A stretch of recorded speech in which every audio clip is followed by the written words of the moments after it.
How's it going, ladies and gentlemen? Welcome to the Chicago Conservative live stream edition. If you guys like that new intro that I have, please hit that like and subscribe button because I would definitely appreciate that. It definitely helps out the channel, ladies and gentlemen. Now, without further ado, we just gonna hop right into it.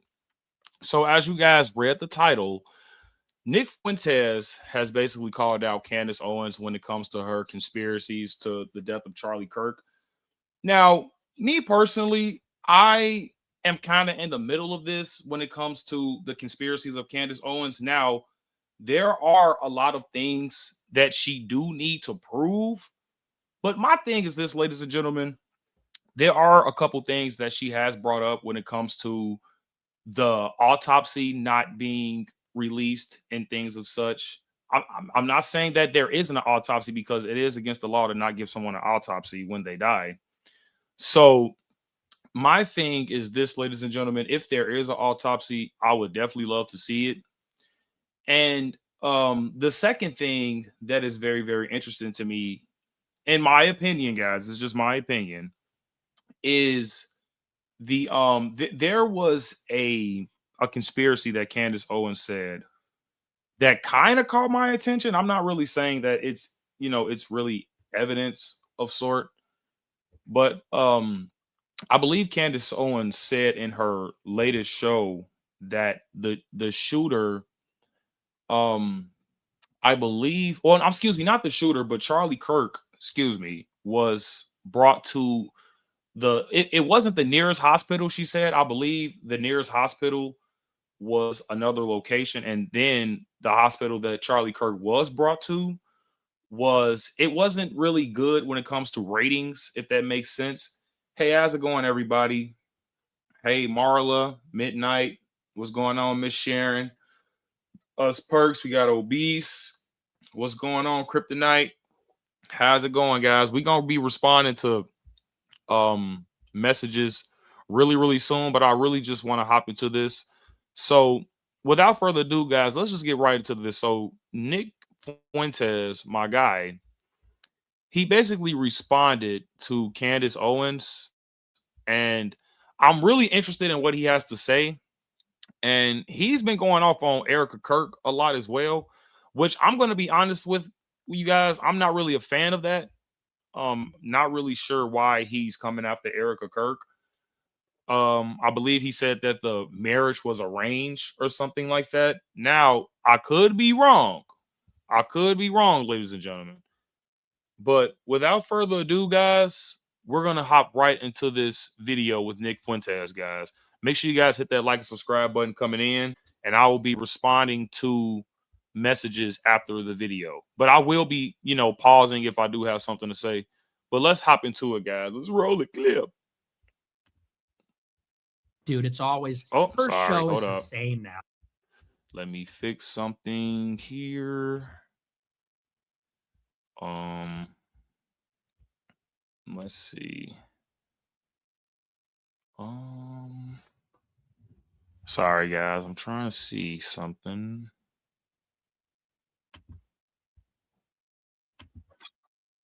Okay. Now let's see. It should be working though. I don't know what's going on. Her show goes something like Can you this. guys hear that? Really with the Brigitte Macron thing, but past 3 weeks. Hold on. She goes on her show and says, I have all this evidence. Let's see. Maybe something is wrong on my end, but I can't seem to hear anything. Wait, you guys can hear that? Well, not necessarily me. I'm trying to hear it myself.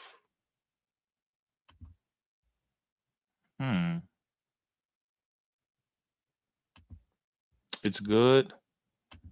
Why can't I hear anything? That's so weird. Hold on, guys. Let me just test something out here. Cause this should not be happening right now. This usually don't happen. That's what I'm saying. What's going on? But while we wait, guys, what do you guys think as far as this goes with Nick Fuentes and Candace Owens? Do you guys think Candace Owens is right? Do you guys think, oh, we can hear Nick and you? So why can't I hear him? You guys can hear Nick Fuentes, but I can't hear Nick Fuentes. I can't hear Nick Fuentes, guys. I have to be able to hear him, or else I can't critique the video. Let's see here. Hold on, guys. I'm not understanding why I can't hear, because I mean, I heard the audio. I used to listen to Candace, but she's going off the rails for me. Yeah. Okay. I'm so sorry. This is so weird. Cause I can not hear Nick for some reason. Let me try again. Dude, it's always nope. That did not work. Let me try one more time. That is so weird, guys. Her show is insane now. Yeah, that's strangely odd. Because I heard my intro.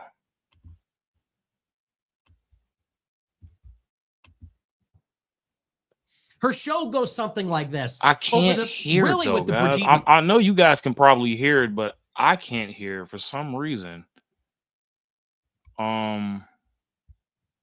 Something is not right. Hold up.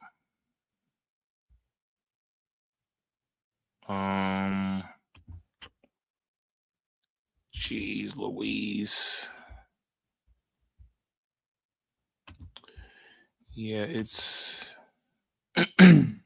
let's see.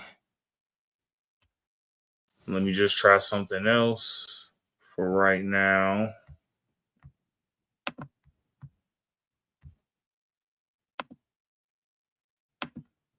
Dude, it's always her show. Let me see something. It's insane now. Okay, can you guys still hear me? I have to I don't know what's going on. I mean, I can hear him now, but it's just some shady stuff going on with my microphone. But all right, guys, we're put a 1 in the chat if you guys can hear, and we're gonna roll the clip now. Let's just roll the clip. Sorry about that. All right, spam those ones if you guys can hear, and like the video if you guys are coming in. Okay. Dude, it's always, her show is insane now. Her show goes something like this really with the Brigitte Macron thing, but especially in the past 3 weeks. Marla. Thanks, Kelly. She goes on her show and says, I have all this evidence. Then she doesn't show it. The opposite of what she claims comes out. And then she says, oh, well, that doesn't matter. I have a new thing. This has happened multiple times. She came out initially and said, I have this letter, and if they don't stop lying, I'm going to release the letter. She never does. The letter comes out. She looks like an idiot, and then she says, well, I have this video.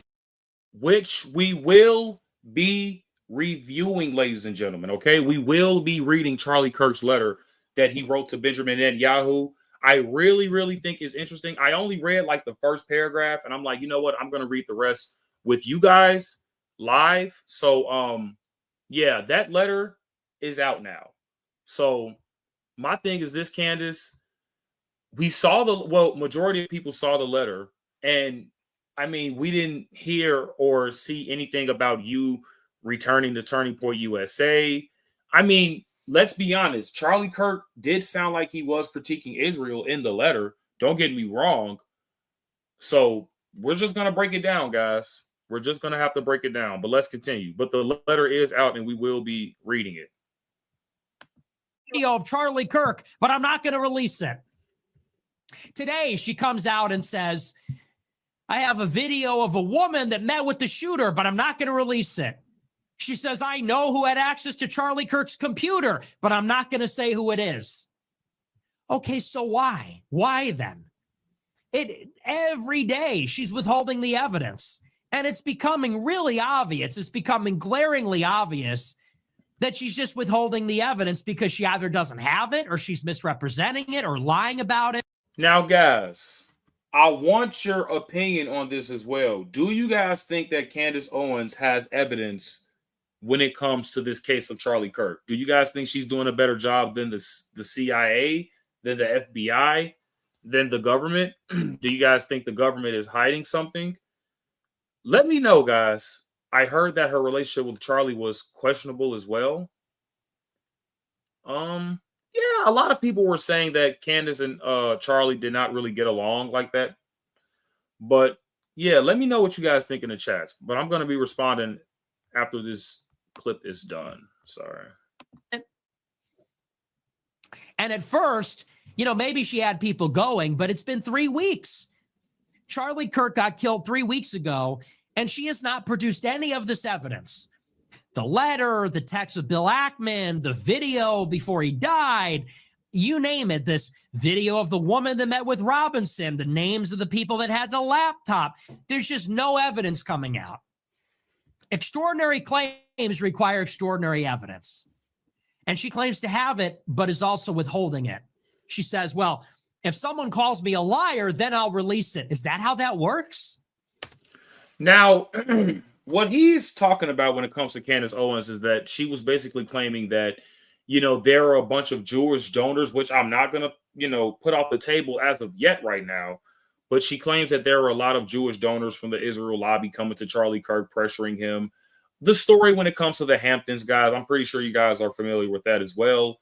But there basically is conspiracy when it comes to Candace Owens that Israel put pressure on Charlie Kirk when it comes to Turning Point USA.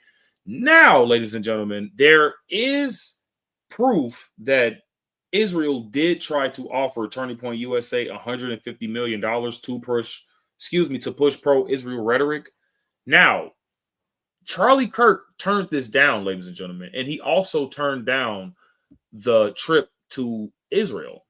Now, why is this relevant? Because you have people like Candace saying, oh, he was on his way to, realizing, and he was on his way to becoming, a person who critiques Israel, and he was on his way to bringing me back to Turning Point USA, which there is no evidence of.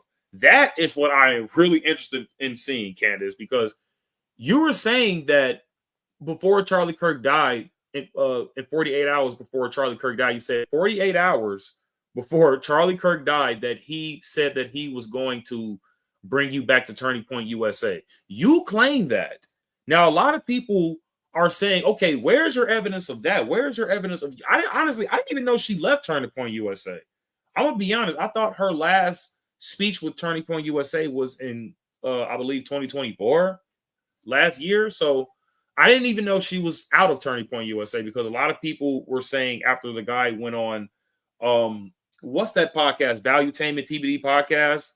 I forget his name, guys. Put it in the chat if you guys know. But there was this guy on PBD podcast saying that, oh, Candace Owens hasn't done anything with Turning Point USA. And I believe that gave her the upper edge when she came out with evidence. And a lot of people came out with evidence online saying that her last speech with Turning Point USA was in 2024. And I did see that, guys. That was fact checked. So the guy on PBD, he was wrong about that. Yeah, Patrick Bet David. Yeah, Marla, Patrick Bet David. But let's continue this, guys, because I really want to get to your comments. And if you guys do any super chats, I will read them out, even though I don't ask for them. But I do appreciate super chats. I'm actually gonna up the production soon, guys. I'm gonna get a better camera. It's gonna look really, really nice, guys. We're gonna really take this to the next level. But let's continue, guys. I appreciate you guys indulging in the chat. I do appreciate that a lot. Let's continue.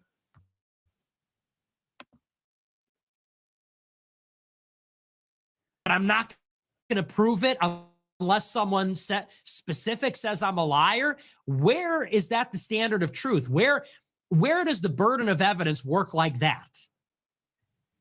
So it's just, I hope people are starting to notice, because it's really getting obnoxious. I would have to agree, guys, that Candace definitely has to produce more evidence when it comes to these claims that she's saying. She's claiming that, you know, there were a lot of Jewish donors that were pressuring Charlie Kirk. She is also claiming that she was going to be brought back into Turning Point USA. Looking forward to speaking with you again, Professor. Okay. Okay, guys, but I want to get into some of your comments before we move into the next clip here. But let's see. So Renex says hearsay. Junior says Candace Owens has gone full on bipolar. She is just getting scary. Yeah. Now, the thing with that is, I'm not sure where this came from. And that's the thing, guys. A lot of people are now speculating that Candace Owens is like secretly in love, or she was secretly in love with Charlie Kirk, because a lot of people were saying that, oh, why are you treating this like he was your husband and stuff like that. So I'm not really sure where, Candace got all of this ferocity from. Not saying that she shouldn't be mad about Charlie Kirk dying. I'm not saying that at all. But my thing is, guys, people were saying that she's showing more affection towards Charlie Kirk's death than Erica, which I would have to disagree, because I think Erica is crying and bawling her eyes out every single night. But yeah, it definitely is bipolar. Norm says, I think Candace cracked possibly something hormonal related to her last pregnancy. You got to elaborate a little bit on that one. Yeah. But yeah, guys. So my thing is this: Candace is definitely going to have to show more evidence when it comes to these claims with Charlie Kirk. I'm not saying that she's wrong yet, because I'm not saying nobody hasn't proved her wrong, because she has contradicted herself many times. Because once time she said that, yeah, dude, it's always her show is insane now. Excuse me. And then I would say like 5 seconds later, she would say, well, allegedly, or can you guys please? But I'm like, okay, I thought you fact checked that already. So now I'm confused. So did you fact check it or not? And I believe like what she's doing to her audience, it's really hurt. If anybody, guys, it's hurting Erica Kirk. If anything, this is hurting Erica Kirk. So I think Candace just needs to the street downtown Chicago. Oh my God. Yeah, I think Candace definitely needs to come. Oh my God. This is the clip that I want to play for you guys, and it's like a minute, probably almost 2 minutes. Excuse me. Yeah, guys. So this clip is cause 2 minutes. outright. Okay. Charlie was done. He said it explicitly that he refused. Okay. I plugged my mic back in, guys. Let me know if you guys can hear me. But this is the clip here that I was referring to earlier. And sorry if it's a little choppy, guys. Not sure what's going on here, but let's see. Okay, I shared that. Now, ladies and gentlemen, this is the clip that I was referring to when she said that within 48 hours, she was going to return to Turning Point USA before Charlie Kirk got assassinated. Now, that is some proof that I would definitely want to see, ladies and gentlemen. Now, like I said, the clip is fairly short. So let's see here. About 48 hours. Sorry, guys.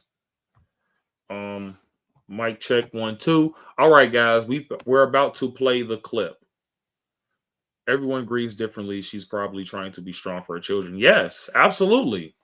No, I agree. I absolutely agree 100%. So let's play this clip, guys. And let me know if Candace is right. Let me know if she's wrong in the comments. I would definitely appreciate if you guys stay having that nice conversation in the comment section, guys. So let's continue with the clip. About 48 hours before Charlie Kirk died, Charlie informed people at Turning Point, as well as Jewish donors and a rabbi, that he had no choice but to abandon the pro-Israel cause outright. Okay, Charlie was done. He said it explicitly that he refused to be bullied anymore by the Jewish donors.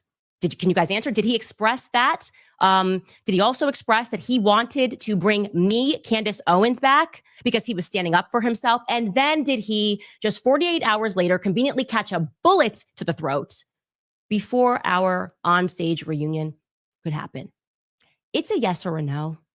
Yeah, I'm putting the fire here right at the feet of Turning Point because I am disgusted.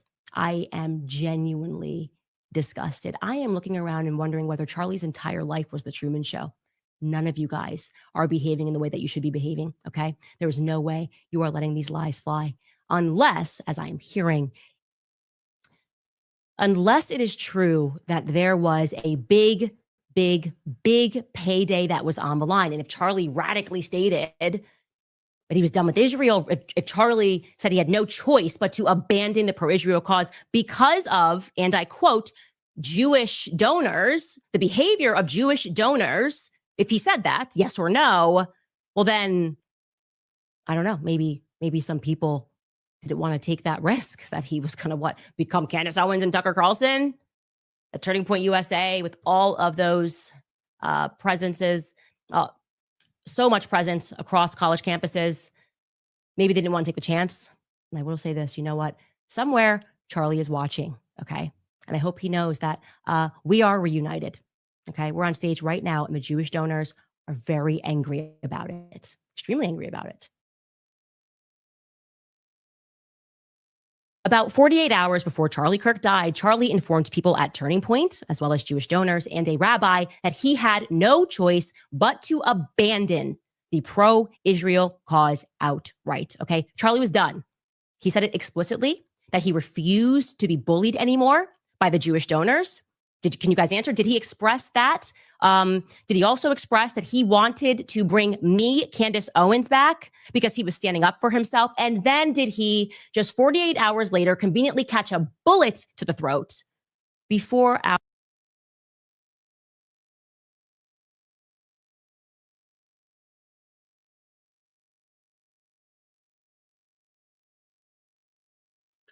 Now, ladies and gentlemen, I want to address a few things that Candace Owens said.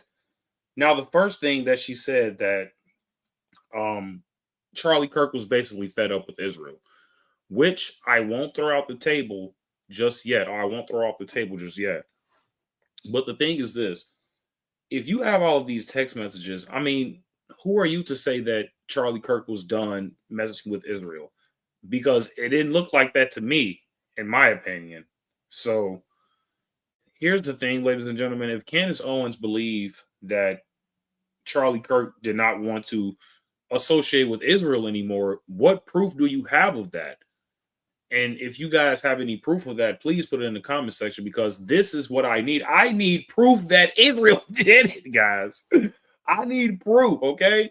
Now, I'm not going to sit up here and say that Israel didn't have ties to Charlie's death, but where is the proof? Now, yes, the FBI is being questionable right now with Kash Patel. He looks like he can't tell the truth worth a damn lately. So my thing is this, ladies and gentlemen: nothing is off the table yet, okay? I'm not saying Candace is wrong, but I'm giving it like 20% chance she's right that Israel has something to do with this. There's no proof. And then the second thing I want to address is her saying that Charlie Kirk was going to bring her back to Turning Point USA within 48 hours before Charlie Kirk's death. Again, what proof do you have of that, Candace? We need proof of that.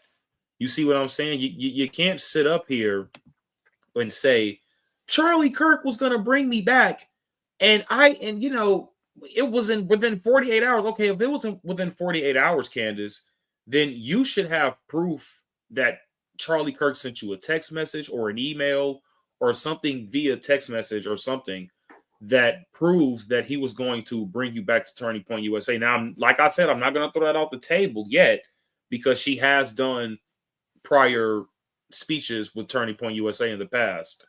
So I'm not going to throw it off the table just yet. But the thing is, that's a really, really bold ass statement, Candace. That is a bold, bold statement. And the third thing that I want to address before we get back to Candace is that she said she's putting the heat and the fire at Turning Point USA. Now, is that basically a threat to Erica Kirk? What do you guys think in the chat? Because here's how okay, look, if I'm Al Capone, right, and I'll run Cicero in Chicago. I'll run Cicero. And if somebody like, I don't know, let's say Nucky Thompson or somebody, or, you know, somebody that's in the game that basically wants to take over my turf, say, yeah, you know what? I'm going to put the fire on Cicero. I'm going to take that as a threat. Now, who owns Turning Point USA right now? That would be Erica Kirk, ladies and gentlemen. So my thing is this: if you're going to put the fire at Turning Point USA, you are literally saying that Turning Point USA had something to do with Charlie Kirk's death. And then there was something in the end that she said that Charlie Kirk's watching or something like that. Like, me personally, Candace, that's taking it a little bit too far. I'm gonna be honest, that's taking it a little bit too far. You guys gotta let me know what you think in the comment section. But I just think it's dragging it a little bit. I literally just think it's dragging it. Yeah, man, I appreciate that. He says the jacket suit you're wearing, Professor, looks really sharp with that color. Thanks, man. I appreciate that. I'm trying to look sharp for you guys. Okay, it's Friday, and I'm trying to switch it up. I'm trying to be more higher production as well, guys. So within 2 weeks, I will have a well better camera than this. Okay, but just work with me right now, and we're going to continue to basically break down word for word what Candace Owens said, and then we're going to get to the letter of Charlie Kirk, guys. Okay, so hit that like button if you guys didn't already. I would really appreciate it, and subscribe if you guys are new. Let's continue breaking down what Candace said. Our on-stage reunion could happen. It's a yes or a no. Yeah, I'm putting the fire here right at the feet of Turning Point because I am disgusted.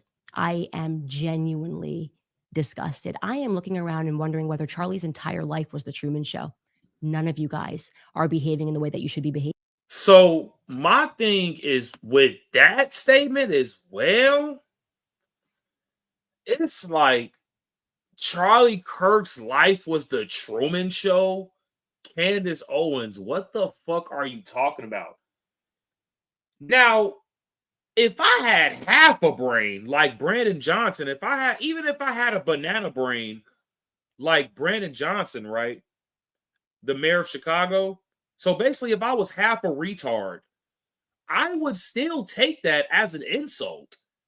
So if anybody don't know what the Truman Show is, basically it's basically like somebody that's not living in reality. It's like one of those type things. And basically you are trying to claim that Charlie Kirk wasn't aware of his surroundings, or Charlie Kirk basically wasn't aware of what was going on when it comes to Israel or when it comes to Turning Point USA.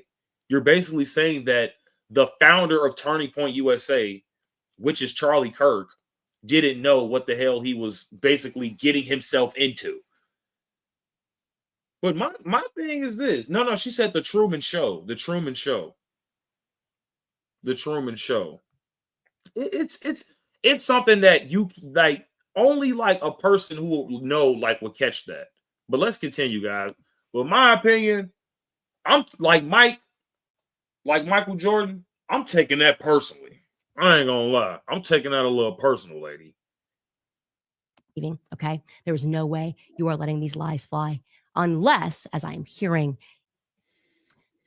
unless it is true that there was a big payday that was on the line. And if Charlie radically stated that he was done with Israel, if Charlie said he had no choice but to abandon the pro-Israel cause because of, and I quote, Jewish donors, the behavior of Jewish donors, if he said that, yes or no, well then, I don't know, maybe some people didn't want to take that risk that he was going to become Candace Owens and Tucker Carlson at Turning Point USA with all of.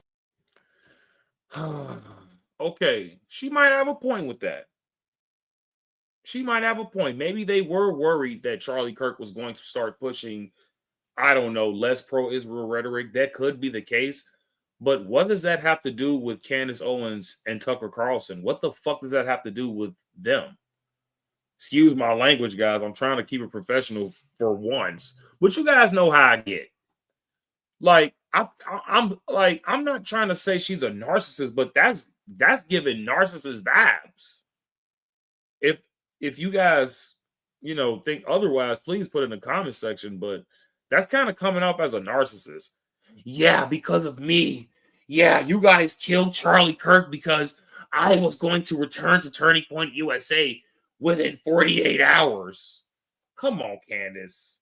I love you, girl, but you tripping. Then you said his life was the Truman Show. What the?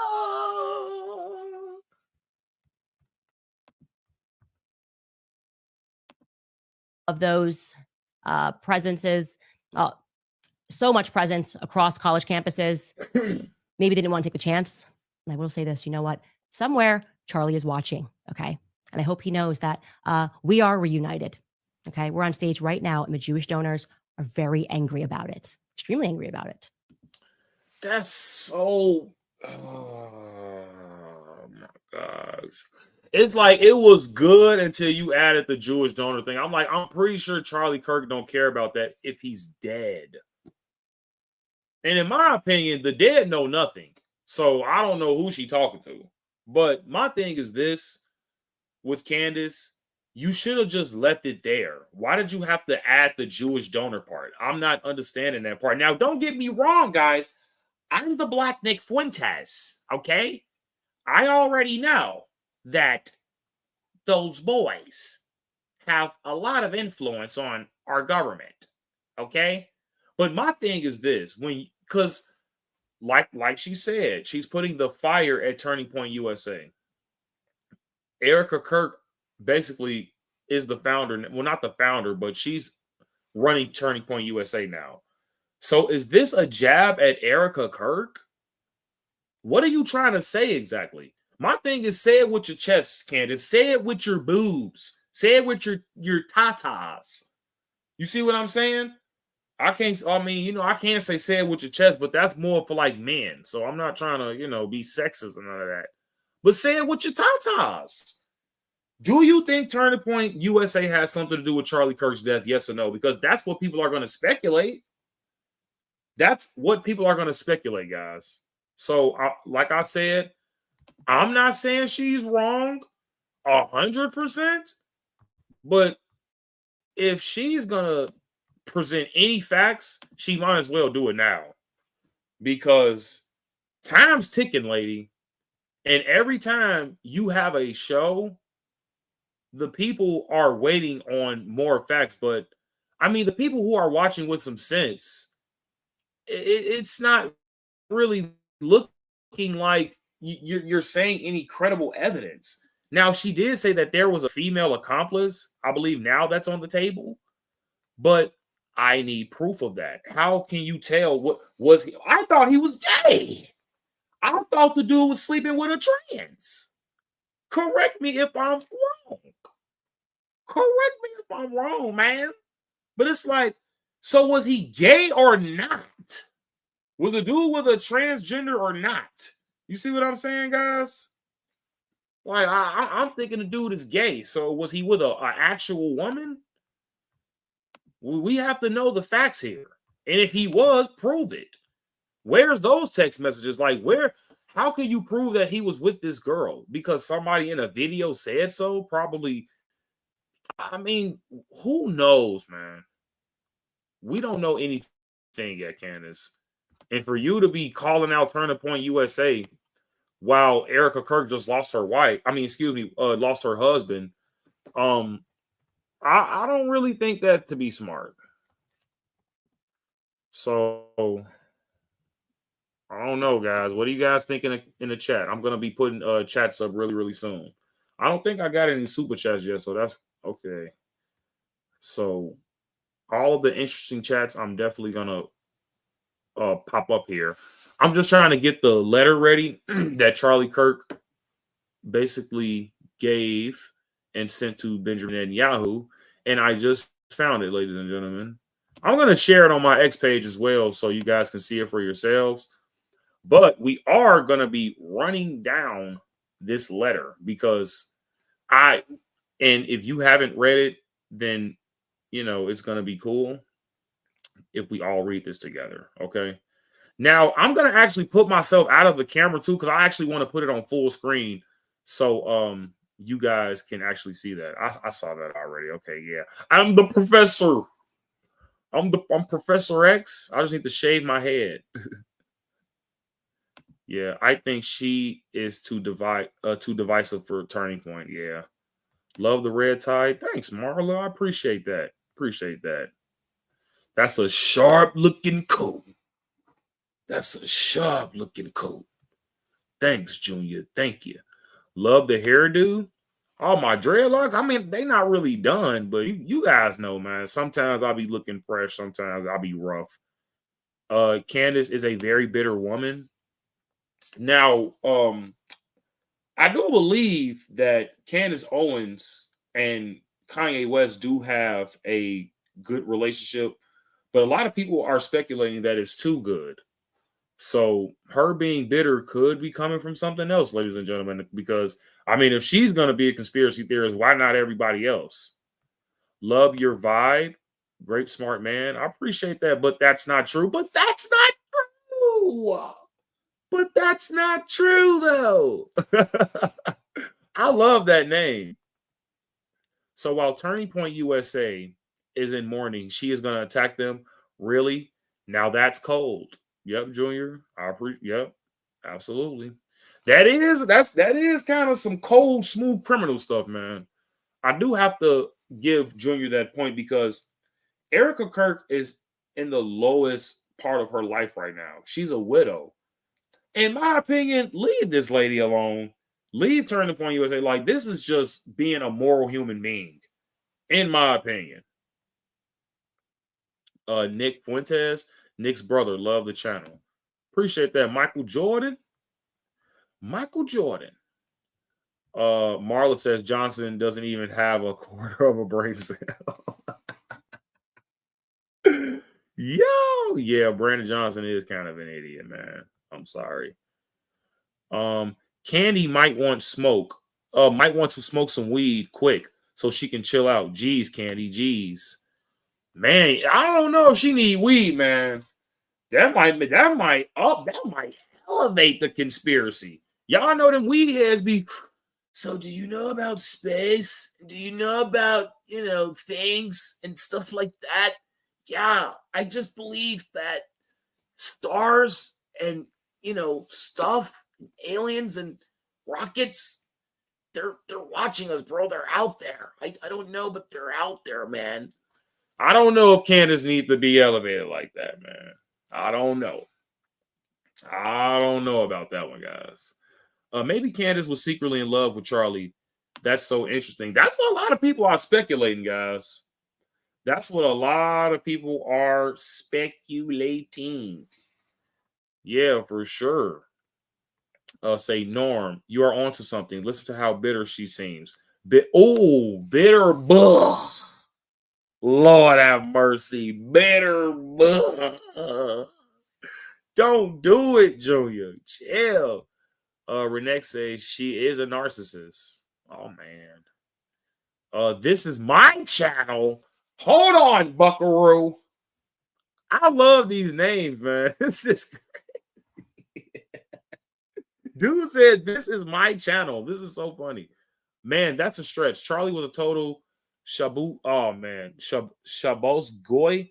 I just don't see how everyone is acting like he was all of a sudden the second coming of Hitler. Nobody's saying that. He critiqued Israel, but he definitely was wiping Israel's ass majority of his career with Turning Point USA. We're not saying that, sir, at all. She lost her mind. Yeah. We are reunited. Wow. She think she is Charlie's wife. Is she okay? Yeah, that's what I said. That's kind of, I don't know, guys. I don't know about that one, guys.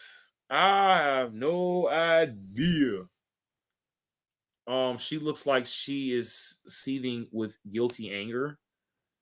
Yeah. I don't know where her animosity is coming from, ladies and gentlemen. Where is this coming from? Lilstrom says, and why bring her back? Isn't she way beyond the age demographic group for Turning Point? Yeah, they do tend to deal with young people. So yeah. Oh, snap, we got Jared in the chat. Whoa. Hold up.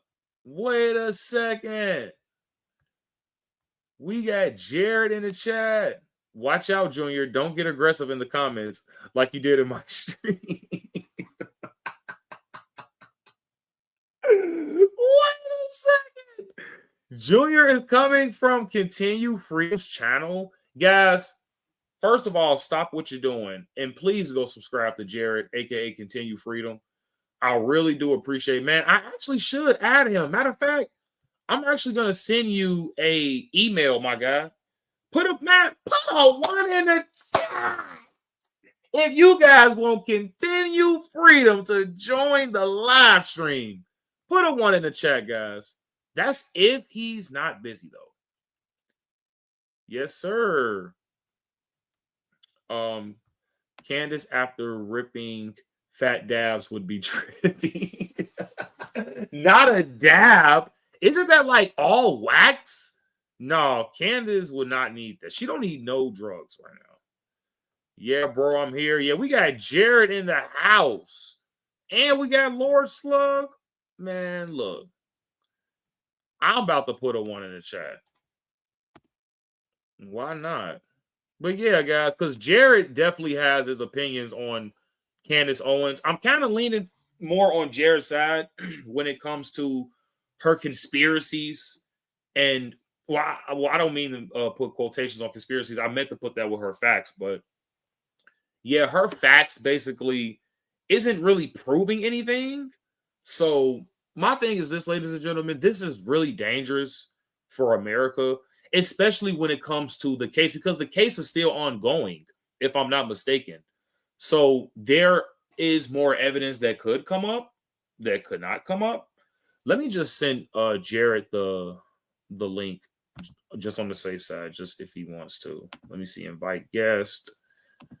Sorry, guys. I'm on a side mission right now. I'm doing a side quest. We got Squid in the chat too. Squid, you ugly mofo. I'm just gonna put it in the I'm just actually just gonna put it in the. Yeah, guys, spam those ones. Yeah, guys, I'm actually just gonna put it in the group chat if you guys want to join, because I would love Jared to join the show, guys. But while we wait, guys, I'm actually gonna pull up Charlie Kirk's letter. And hold on, let me put this up. Sorry.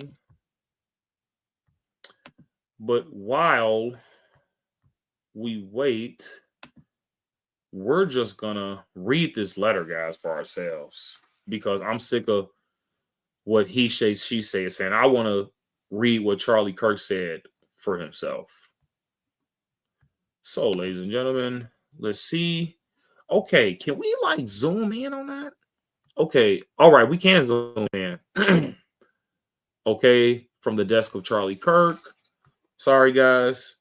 Jared, man, join us, please. Respond. Okay, hold up. Sorry, guys. I'm trying to do a lot at once, man. Hit the like and subscribe button if you guys are enjoying the live stream. If you guys haven't already, then you might be gay. Sorry to tell you. I'm joking, guys. I'm joking. Jared was on fire earlier. Oh, man. Come on, Jared. Come on in, partner. Let me see. I'm putting the link in now, just in case anybody wants to join. We about to make it a panel? What?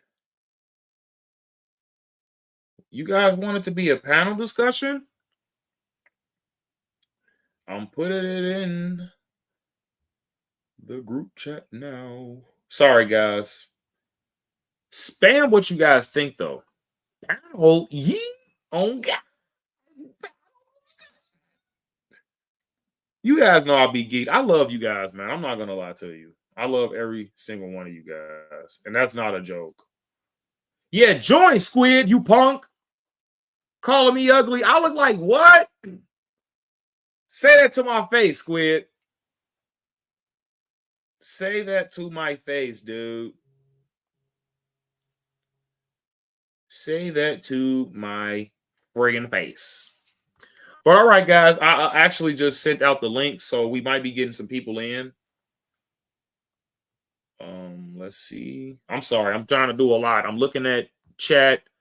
I'm trying to look at this. Man. Let's see. Let's see.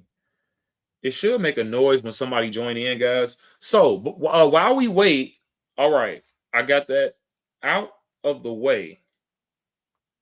All right. So now while we wait, guys, we're gonna prop up this this letter here. Oh, wait, hold on. Let me exit out of solo. Now we have the letter. I'm seeing chats right now, guys. Diddy gets 4 years. Oh man, you guys want to run down that too? That's crazy. Oh man. Hey man, how you doing tonight? Yo, what's going on, Squid? How about the fact checker, Squid Man? Yeah, Squid Man is actually in here, guys. So shout out to Squid. We have the fact checker in, but I would definitely appreciate it if Jared came in. But what's going on, Squid? How's it going, brother? Well, I'm doing good. It's been a while since we've had a panel. Thanks, man. I appreciate that. Before we read this letter, what the hell is this dude talking about? Trade Raleigh for? So you in Chicago Flip Red got what you wanted, but y'all thought it was just the Migos that detained blacks to choking them zips, trying kids, destroying people apartment. I'm trying to see and research the Easter Project. No. I didn't get what do you mean we got what we wanted? You gotta elaborate on that. But all right, guys. Anyways, I don't know what people are talking about. Okay, so this is from the desk of Charlie Kirk, and we are going to read this. And I actually want to read the post first before we read the letter. Now, this is coming from AF Post. The letter Charlie Kirk sent to Netanyahu in May advised the Israel leader on how to counter anti-Israel sentiment. End quote, among Gen Z and the quote information war, end quote, being waged against the Jewish state. In the letter, Kirk stressed that Israel needs to communications intervention with the American public, stating that dwindling support for the quote Holy Land unquote pains him to see. The combat rising anti-Zionism among the youth, Kirk urged Netanyahu to create an Israel Truth Network. What the hell? ITN? Israel Truth Network? Come on, Charlie. Why?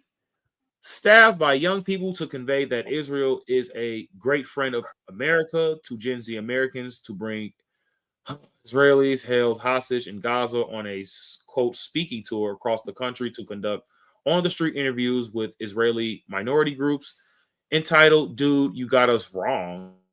What the hell? And to have more of Netanyahu's own clips translated from Hebrew into English, which you guys would not want to hear, because boy, if y'all hear those translations, Netanyahu is a mean guy. So Kirk also suggested that Israel could do more for America, such as offering hurricane aid with a Star of David on it, Star of Rembrandt, in order to boost American political and military support. Pleading with Netanyahu to stop subcontracting Hezbollah efforts to American surrogates, Kirk pledged to push the propaganda to his young audience, identifying himself as a defender of Judeo-Christian civilization. Kirk assured Netanyahu of his unwavering pro-Israel stance and insisted that his concerns came from a place of love for Israel and the Jewish people. So that post comes from AF Post. So now, guys, now that AF Post elaborated on this letter, we're going to read it for ourselves. But it's looking like Charlie Kirk was trying to push more pro-Israel rhetoric. I do have to admit that. So, I mean, reading this, I don't know if they paraphrase this or not, but it doesn't really sound like he was critiquing Israel in this letter like Candace Owens claims. Now, I'm not going off what the post says. That's why we have the letter right here. Okay, we got the letter right here. So I can barely read what the letter says. Yeah. I'm gonna read it for you guys. I think we got Deontay as well in here. Deontay.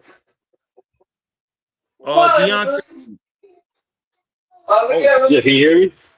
Yeah, I can hear you, brother. Oh, okay, cool.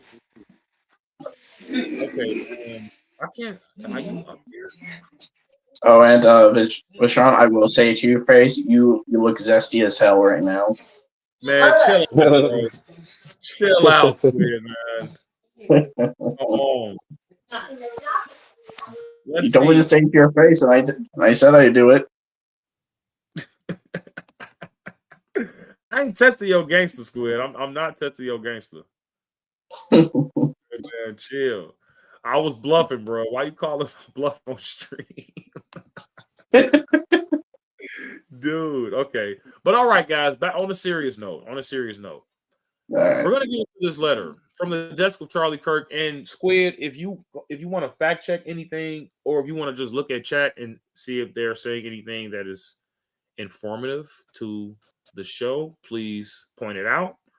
So let me try to zoom in as much as I freaking can. Can you guys see that? You guys have to see that. Put a 1 in the chat if you guys can see, because I don't want to, make it seem like I'm saying words and you guys, are making I can see it now. I don't want to. Can you guys see? I'm watching from my monitor. I can see it. Okay, so Put a 1 in the chat if you guys can see the words nice and clear. Okay. 1. Okay. A little. Let me see if I can zoom in.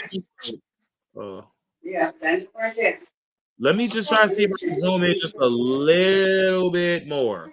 Okay. Is that better, guys? Lord Slug, is that good? Because I want to start reading this. Okay, It definitely looks mute. fine to me. Okay. Let's see here. All right, can you guys see now? All right, Lord Slug, you good? All right. So, from the desk of Charlie Kirk, ladies and gentlemen, let's get started. And we're going to see if any of this ties to what Candace Owens is saying. See, a lot of people didn't actually break down the letter on the live stream, but we're going to do it on the Chicago Conservative, guys. So, dear Prime Minister, one of my greatest joys as a Christian is advocating for Israel and forming alliances with Jews in the fight to protect Judeo-Christian civilization. Most recently, I am proud to have taken over Ambassador Huckabee's show on TBN, where we continually support Israel and the Jewish people. Okay, let me see if I can. I can just go down with the arrow. All right.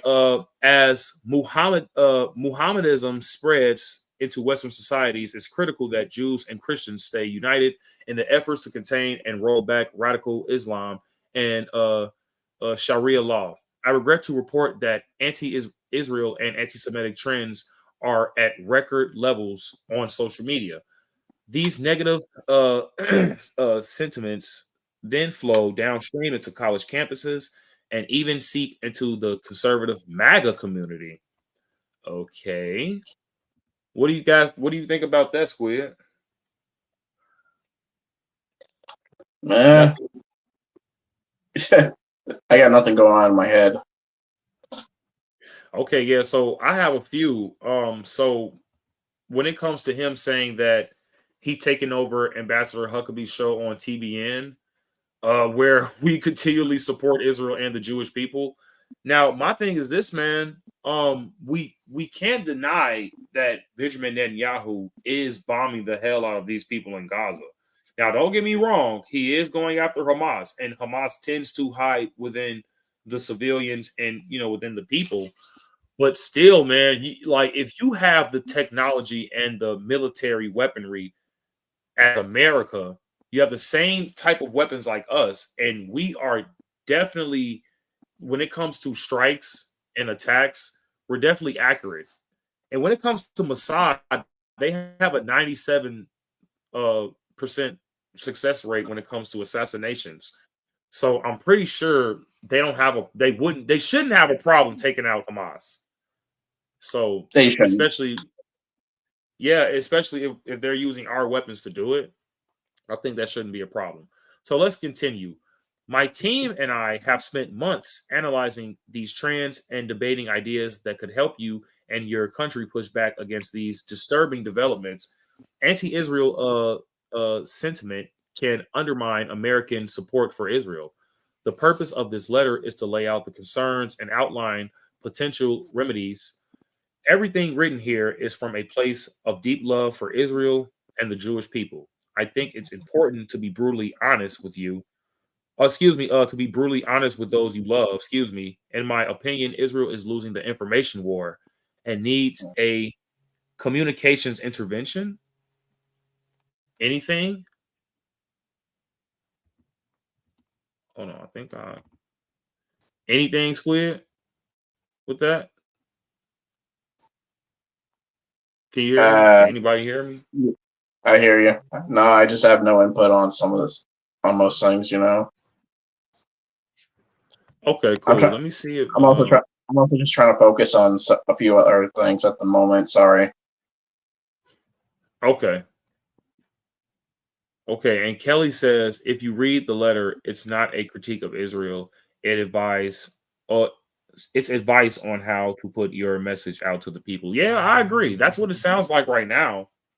That's definitely what it sounds like right now. He's basically trying to tell Benjamin Netanyahu that they're losing the information war when it comes down to pro-Israel rhetoric. Now, I don't really see how this is Charlie's fight.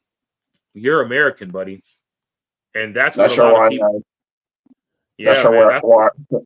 I'm not sure why Sharon hit Kelly.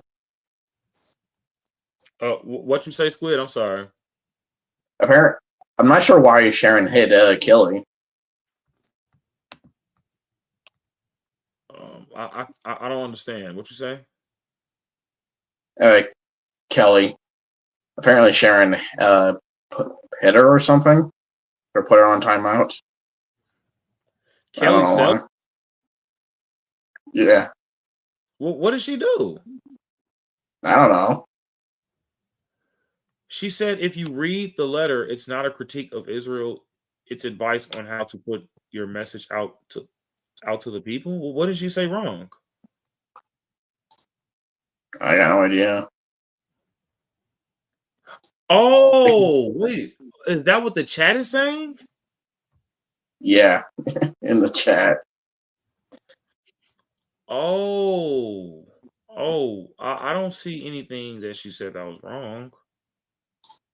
Maybe Okay. maybe you're missing something. Kelly, Okay, sorry. Okay, maybe that was a mistake. Okay, guys, let's continue. Sorry, I'm not trying to get sidetracked. Okay, so I removed it. I'm sorry. I removed it. What did she say? Sharon said it. She was messing. Said sorry. She was messing on her phone. It was a mistake. Oh, okay. Well, anyways, I fixed it. Okay. I started to compose this letter to you on Easter. I should have been focused on my family, but I was getting bombarded with messages about the Israeli army making it difficult for Christians to assess church in Jerusalem on Easter. At the time, I did not see any official statements pushing back on this narrative. It was frustrating because pro-Israel surrogates like me should not be in charge of fact-checking every piece of anti-Israel misinformation. Okay, Charlie, that pours into social media. It wasn't just Easter. On my recent campus tours, half the questions I get are about Israel, and they're all negative. Ooh, okay, okay, Charlie, we get into something. Now, there are a few things. Can I highlight this or no? I don't think I can highlight that. Yeah. So he said that on his recent campus tours, half of the questions he get are about Israel, and they're all negative. So, we got Jared. We got continue. Read them. Yes, sir. How's it going, Jared? Yes, sir. What's going Jared. on, buddy? How you doing? Good to see you, Squid. Hey, I was actually watching your show earlier, man. You're doing an amazing job lately on your channel, man. Thanks, I man. see I the subs appreciate go- it. Yeah, absolutely. they've jumped quite a bit. It's been good. It's been great. Yeah, man. You got me like, okay, I get my popcorn. Let's see what continue freedom. Yes, sir. There you go. Yeah. You're officially on my binge list. So yeah, we're just Good. going. We're going down the list. I mean, excuse me, not the list. The letter that Charlie Kirk sent to Benjamin Netanyahu. Right. I believe this letter was within his recent days before he passed away. Yeah, And I think it was back in May. May, I think it's like May 2nd is the date that Netanyahu gave. Okay. And do you have anything? Because I'm pretty sure you was watching before you joined. Yeah. I know you have critiques about Candace. We're going to get into her soon.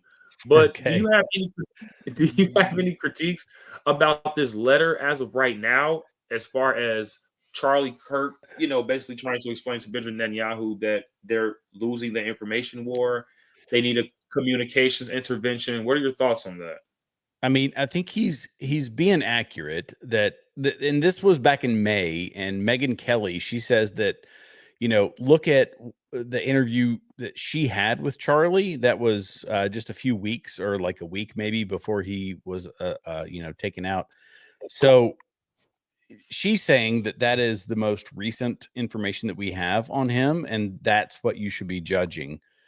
He's saying that the letter, a lot of people are saying that the letter is an accurate depiction of where he stands with Israel, and I think that's Mhm. probably true. I think that it's two separate things. So the letter is his guidance to Netanyahu, and of course Netanyahu was taking a lot of heat because he had the influencers that he was meeting with, and he was talking about the what did he call it? The woke Reich is what he called it. So it was Yeah, the woke people right. I that saw that interview. Yeah. yeah. So it was the people that were coming against Israel online.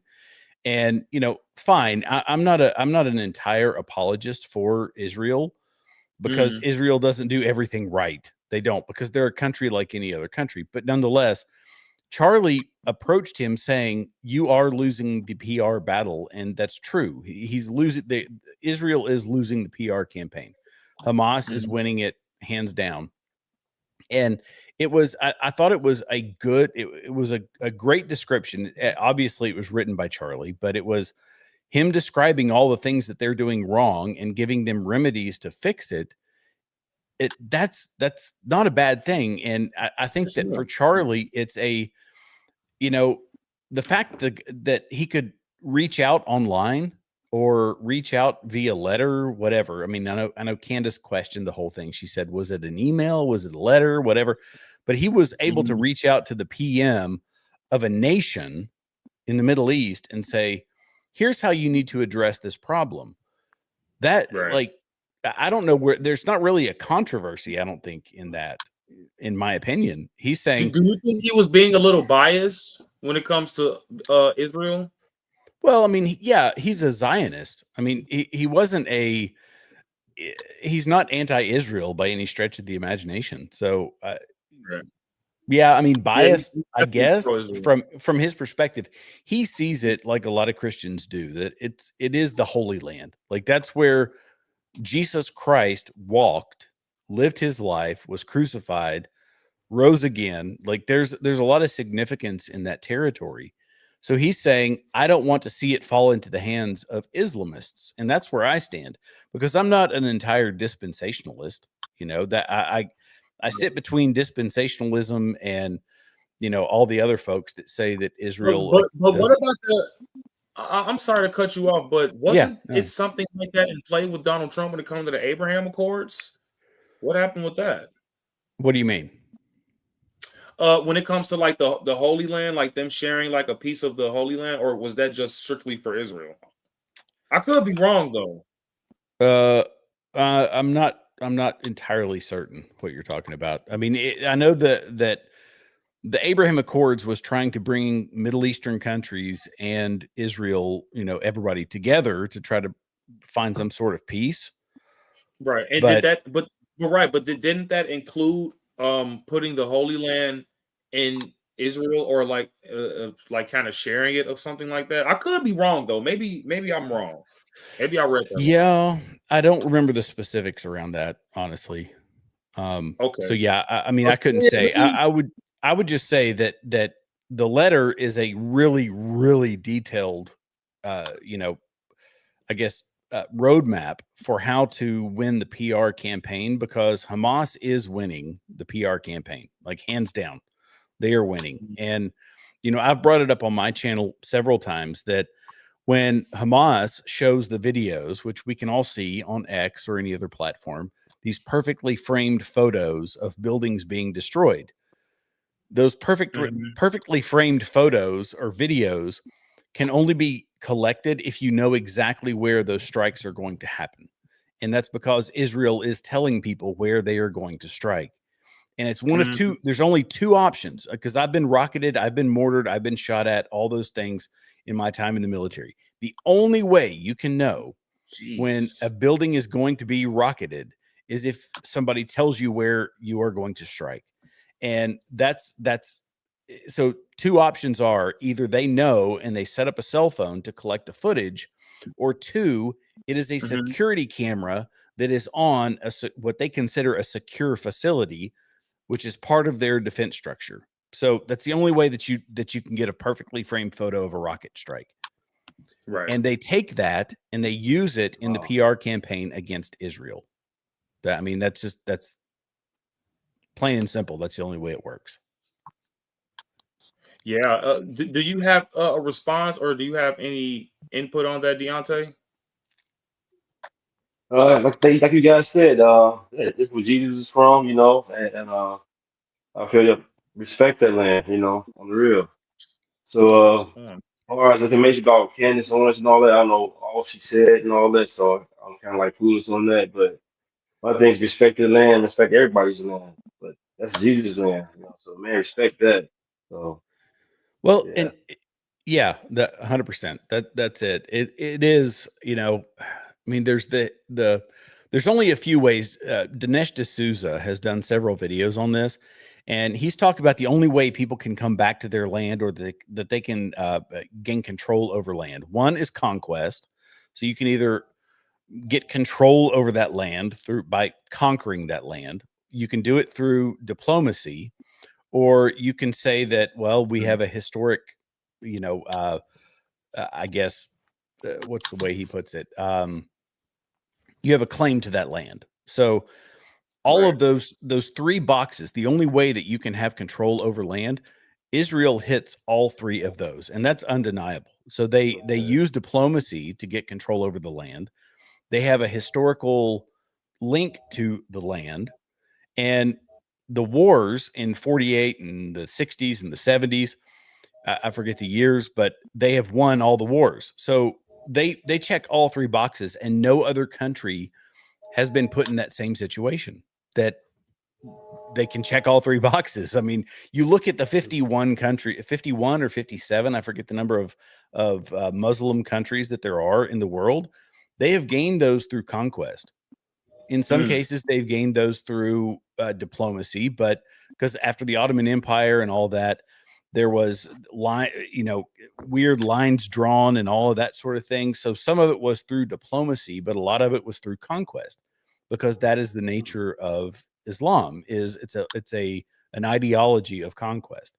Israel just checks all three boxes.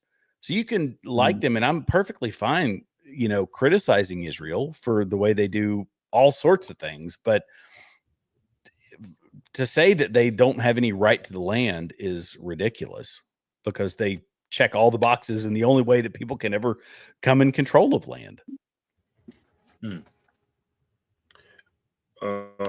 Any Squid, did you have any input on that before we continue reading the letter? Not really. You can go. You can continue. Okay. And Jared, that was a lovely breakdown. I do appreciate that. Let me know what you guys think in the chat what Jared just said. And I have to agree. Now there are a lot of people that would disagree with some points that Jared just said, because and I'm not just saying like within the history of the Israeli government or anything like that. We're just talking like strictly Benjamin Netanyahu. He's not really liked in Israel, and that's just the talk of the town. And when it comes to, like Jared said, when it comes to diplomacy and things like that, Benjamin Netanyahu, he has been caught on camera saying that he does just sign treaties on paper just for diplomacy. But it was in Hebrew though. But you know how someone can just basically go behind a treaty. So that's 10 to what people claim what Benjamin Netanyahu does. But like I said, those are just claims. Well, But what do and you when you read this letter, that's one of the recommendations that Charlie Kirk had about Israel is, don't do these things in Hebrew. Do them in English. right? Get your PR person to speak to the world in English, because that's the universal language. Hebrew, I get it. He's trying to speak to the people of Israel, but yeah, do it in English so everybody can hear. There's no translation or any tweaks that have to be made to that sort of thing. Be forthright and honest with people. And I've got issues with Netanyahu because he's run Israel for 20 years. Yeah. How It's a about some long time. term limits? That there is no reason that a country should have somebody. We look at any country that has a leader for that long as deceptive, or as you approach them with some level of suspicion. So yeah, Mhm. he's run it for 20 years. He was out for a while, but then he came back and he's running it again. I don't like that. I don't think that's a good thing. It's not healthy for the country, and it's not healthy for their situation as a country, because people look at him almost as a dictator, even though he's not. But I was just about to say, not yeah. far fetched. Yeah. Well, soccer did fit to me right there. For sure. 20 years is a long time. Yeah, it's a But, lot, Right. man. But let's continue this letter, guys. I don't believe that we got sidetracked, but let's just continue. Mm-mm. I often spend half my time on these campuses, and I'm sorry, guys. Before I continue, Jared, if you want me to stop, if you hear anything that is happening, you probably have read the letter already, though, right? Oh yeah, I have. Yeah. But if you want to just point out anything that you think is interesting for the chat, I would definitely appreciate that. So let's just continue. I often spend half my time on these campuses, on these campus tours defending Jews and Israel, which I'm proud to do because I love Israel and love the Jewish faith. I spent endless hours with Dennis Prager over the years studying the Torah. Sometimes it feels like I'm defending Israel in public more than your own government. Ooh. Can I stop you real quick on this one? I don't know if you've seen I don't know if you've seen Dennis Prager recently. He's done some videos. He's kind of had to come out and play apologist for Israel and the way that Israel is treating people like Charlie Kirk and Megyn Kelly and other folks who have been staunch supporters. Yeah. And look, Dennis Prager is a quadriplegic now with a breathing tube. And he's having to make videos saying, this is ridiculous. Why are you coming out and attacking these people? Like it's nonsensical to call Megyn Kelly or Charlie Kirk anti-Semites. And I've made this point tonight in my video is that the term anti-Semite is being wildly overused. For sure. You can critique Israel for the way they do, politics, the war, all this stuff. Fine, critique them. But to say that any criticism of them is anti-Semitic is foolishness, in my opinion. So yeah, you mentioned Dennis Prager, and I was like, I've got to say something about that because the poor man is just saying, look, I love my country, I love my people. Well, I say my country. He's an American, but he's supporting his people, and he's coming to the defense of a lot of the people that online personalities are calling anti-Semites, and it's just not true. They're not. Yeah. Sorry, go ahead. Yeah, guys, that's Dennis Prager. So my experience on college campuses matches a recent Harvard-Harris poll, which report 48% of 18 to 24-year-old Americans support Hamas over Israel. Even in young MAGA circles, Israel is losing support. We are getting huge crowds of 4,000 through 5,000 students on some of my college tours. My campus visits are becoming like a rock concert atmosphere filled with conservative patriots. Yet on these campus visits, I'm constantly confronted with. So I have to go to the next page. Sorry about that. I knew something on. Isn't it a bit disturbing how a lot of students are saying a lot of negative things about Israel, but hardly any negative things about Hamas? Yeah. And that's that part of the PR campaign is that they're going to be fighting against because Israel has to think not just now but 20 years from now. Who are going to be the people voting for politicians that support Israel? Well, it's not the young generations. They think because of, I will say, the Qatari money, which is $6 billion they pumped into universities, not just them, but Saudis and all these other people are pumping tons of money into this their own PR campaign, which is going to hurt Israel in the long run. So yeah, they're no friends. Wow. The young people are no friends of Israel. Well, my generation's not. Yeah, absolutely not. They make Israel look like the literal enemy. Not saying that they haven't done anything bad like in history when it comes to the United States, but I mean compared to Hamas and like the 8 spheres of evil, like the Houthis and Hezbollah and those sorts. I don't know, guys. I think those people want to literally kill us. So, Oh, dude, and that like the whole Yeah. ideology, they call it this the little Satan and the big Satan. Like that's yeah, we're I know. and yeah. that's where we mesh with versus radical Islamists.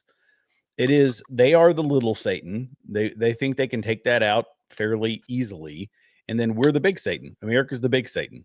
That like we're the two targets. Like that's where we unify. So anyway. Yeah, man, it's pretty scary.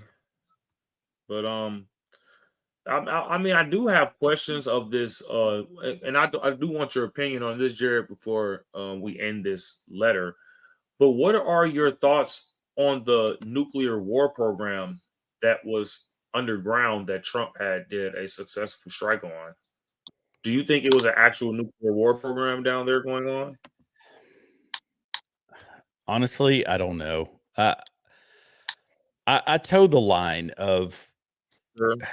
so I've always I want to have a healthy skepticism of our government. I mean, I think that's just important. That's what the founding fathers did. That's why they wrote the Constitution the way they did, is because they had a healthy skepticism of authority. And for us, I'm skeptical of the federal government, but Donald Trump's promise and the whole MAGA movement and putting in the people that he did, it was trying to rebuild some faith and confidence in our federal government. So, do I believe them entirely? No, but do I tend to think that Iran would be seeking a nuclear weapon? 100%. Because like I say, the little Satan and the big Satan. These people we underestimate them. The American people underestimate Islamists. And Iran is kind of I guess they're no, I don't want to say the bulwark, but they're the prime example of Islamist theocrats. And I don't trust Islam. There are plenty of Muslims who are good people, and I know a lot of them, and I love them dearly. I've worked with them. I've spent years with them, and they're wonderful, wonderful people. But when you follow that ideology to its core, it wants to destroy Israel. It wants to destroy America. Period. Like there's no argument around that. I agree. And so I think that's actually in Hamas's chant, I believe, is that 100%. or in their quote or their pledge. In their charter. Yeah, it's in their charter is the destruction Yeah. of Israel and the destruction of America too. They all do that. Hezbollah, Hamas, Houthis, Al-Qaeda, Taliban, all of them want to see America destroyed. They want to see Israel destroyed. I'll have to ask you this question then, Jared, and then we'll continue with this letter. Yeah. Because a lot of people would feel like this is a fair question to you. But do you think that the people like the Houthis and Hezbollah and the people from Iran and basically our enemies in the Middle East, besides Israel, do you think they don't like us because we fund Israel so much? No. It's because we are a Christian nation. Like nobody else claims that. The UK, France, those are just other countries to be conquered. It's the fact that I'm sure there's a component to that we support Israel, but they see us as the great Satan or the big Satan because we are a Christian nation still. Even though people reject a lot of that, a lot of our society does. We've removed God from a lot of our society, but they still see us as a Christian nation, and we are the ones that are holding them back. That's the big thing. And Israel is a piece of that. Israel is a piece of us holding back Islamic extremism across the world. And while people say no, they don't do as much, Israel doesn't do all that much. Israel is fighting Islamism. We are fighting Islamism, and the greatest threat to both of us is Islamism. It's not anything else. Why do you think we have so many Islamists in our government? Well, so part of this is because of multiculturalism. We say that this is what the left says, is that it's multiculturalism. That's what we need to embrace. Multiculturalism says that you come here to America and then, maintain your own culture from wherever you came from, and that's not it. It's because we've isolated or removed assimilation in America. That's why we have so many here, because it's multicultural. Come here and be, you came from Brazil, bring your, Brazilian culture here. Well, you can bring it here, but you got to say, I pledge allegiance to the flag, right? Right. They don't want that. Or But- you come here but to why- America and go ahead. I'm sorry. Go ahead. I just wanted to ask. So why isn't it like this in other countries? Why can't America go to other countries and spread our ideologies, like in China, India? Why can't we do this? Because we're unique. Like you're never gonna. We tried to do the same thing in Iraq and Afghanistan. We tried to go there and spread democracy. Democracy means nothing to them. Nothing. They don't even know what that means. Like, what are you talking about? Democracy? It's Like, aliens. everybody gets a vote? No. It's not about everybody gets a vote. It's about authoritarianism. That's Hold what on, they guys. I relate think to. we have Lauren in the chat. Hold up. Hey, what's going on? I know I finally made an appearance. Hello, everyone. Finally made an appearance. How's it going? Wait. I'm good. I just sent this article. I'm sorry, I didn't mean to cut you off. Did anyone see this article by Sun Chicago Times about I guess an ICE agent throwing something out of their vehicle in Logan Square? Somebody just sent it to me and they're like, if you don't agree with ICE being wrong here, I can't talk to you anymore. And I was like, okay, bye. I am all for the deportations. I don't give a fuck about your sob stories. They're being put out into the mainstream on purpose. Please deport them all. Okay. Yeah, absolutely. There was this clip that I wanted to wait to show when it comes to Brandon Johnson, but in the illegal migrants here in Chicago. But if you guys want to watch it now, I mean, we can. But that's completely up to you guys. But I actually want to read this last page because I am kind of interested in that subject. But let's see, because I believe Charlie is quoting the questions that the people that were coming to these college campuses questioning Charlie Kirk. These are the questions that they were asking him. So he states, Israel is an apartheid state. Why does Israel conduct ethnic cleansing? Why is America subsidizing Israel's genocide against the Palestinian people? Is American aid helping to subsidize Israel's free healthcare? Israel and the Jews are running U.S. foreign policy. Israel and Jews are responsible for 9/11. Defending Israel is not in our U.S. national interest. Why is Israel trying to drag us into a war in the Middle East? Now, do anybody disagree with any of these statements or agree with any of these statements? Well, as somebody that came from the Palestine PSYOP, these were all of the things that were pushed to me. Israel is not an apartheid state. Israel's not conducting an ethnic cleansing. We're not subsidizing a genocide. We might be paying for Israel's healthcare. That might be true. I would say that's not true. Because I mean, I agree with the other points, but with that one, we're giving them $3.8 billion a year, and they are required to spend 75% of that back in the U.S. So we can argue whether or not it is basically like these money laundering things that we do. We did the same thing in the Ukraine. What's going on, Mitch? But pumping money from the U.S. taxpayers into Israel, then they pump it back into the military-industrial complex. There's only $900 million left after it's all said and done. So we're paying less than we're paying to most other countries, and it's not enough to subsidize their healthcare industry. So anyway, sorry, I hate to interrupt. No, I appreciate that. I think that that nuanced detail isn't given to us, especially on those TikTok clips, the little, 1 minute clips that we get. Right. Man. I also have to say, what's the next one? The Israel and the Jews responsible for the 9/11, that's definitely a conspiracy that's being pushed. I mean, hold on. Sorry, guys. We got a $10 super chat from my boy Strev. What's up, my man? What's going on, brother? Sorry about that. We can continue. No worries. I'm just, chatty. I shouldn't be the chatty one when I I just should have. popped on, but this is just like a topic that I feel like I was really brainwashed into. Like, I spent a year and a half in the Palestine PSYOP. I raised over $7 grand for a family in Palestine, in Gaza. So I feel like I was really like, a herd for the cause. So now that I know the truth and I was being weaponized by Qatari money and jihad, I feel very obligated to speak the truth. Yeah.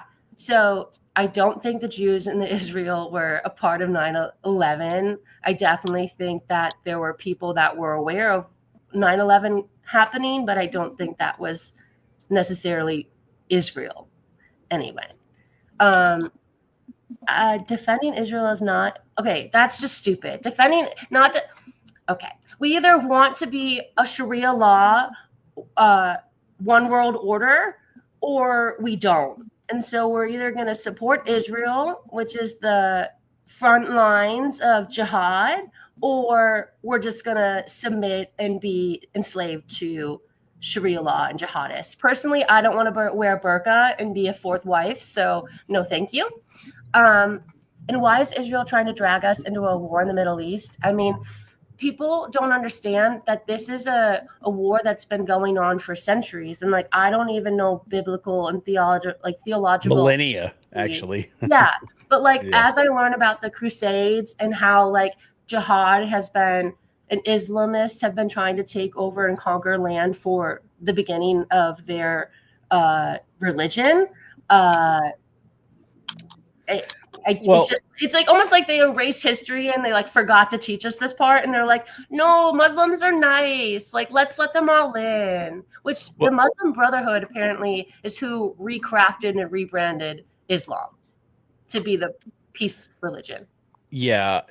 Well, and you can look back historically through the the Crusades and the Spanish Inquisition and all of those things that it was a part of the targeting of those movements and those events were Jewish people. So fine, you can draw that parallel, but we're talking about something that came about in 635. I think it was 635 or 634. I forget when Muhammad came around, but it became a religion. Well, I kind of hesitate to call it a religion. It's more of an ideology of conquest.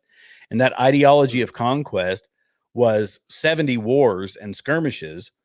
And at the central theme of that is the destruction of Jews and of Christians, even though they say that they believe in Jesus and all this. I don't want to get into a deep theological debate about that, because then we could probably spend 5 hours just talking about it.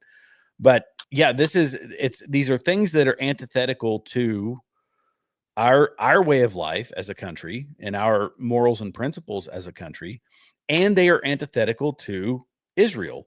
So we can critique Israel as, the way they carry out their foreign policy and all of that. But at the end of the day, what are we actually fighting against? What's the biggest risk to us? And I still believe it is Islamists. And it's deeply seated in our country because of the immigration crisis, because we've let all these people come across our border, and they are these cells that exist here in America now. We're against a common enemy, at least on that level, at the very least on that level. Yeah, I mean, did you see the recent clip that went viral about the mayor of Dearborn?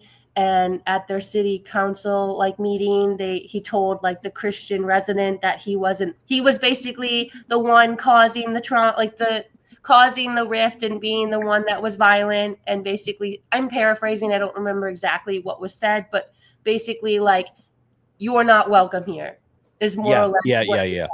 And I did see that one where the guy came up and he was complaining about I forget what it was. It's the call to prayer. They're trying. Yeah, it was the call to prayer. Maybe right. It's not him. Right. Sorry. There were more than one person has been complaining about the call to prayer. So forgive me if that's not the reason. He was complaining about a street being changed to be named after, I think, a jihadist. Right. That's it. Yeah, you're right, because it was a person who had I forget what bombing it was. I could probably look it up and find it, but you know, this is kind of the world that we're in. You know, it's a world of common enemies and a world of good versus evil. And again, I always it kind of sucks that you have to have this disclaimer around everything to say, well, I don't agree with everything that Israel does, but I don't like they're not going to do everything right, but we still critique the CIA. We critique the FBI. I've made a dozen videos critiquing the FBI here in America. We don't do everything right, and we're the land of the free and the home of the brave. Yet we say, well, we spend 0.076% of our tax revenue on another country that is also fighting against the Islamists, and they give us a ton of intel against the Islamists, not all Muslims, because there's 2 billion Muslims in the world. 25% of them believe that violent jihad against Americans is acceptable. That makes it about 500 million people that are, perfectly okay with some level of violent extremism against us.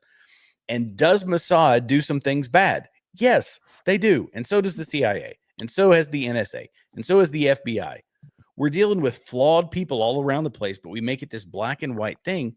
And it kind of drives me nuts because we're not going to find common ground with Qatar. We're not going to find common ground with the Saudis. We'll buy their oil or something like that.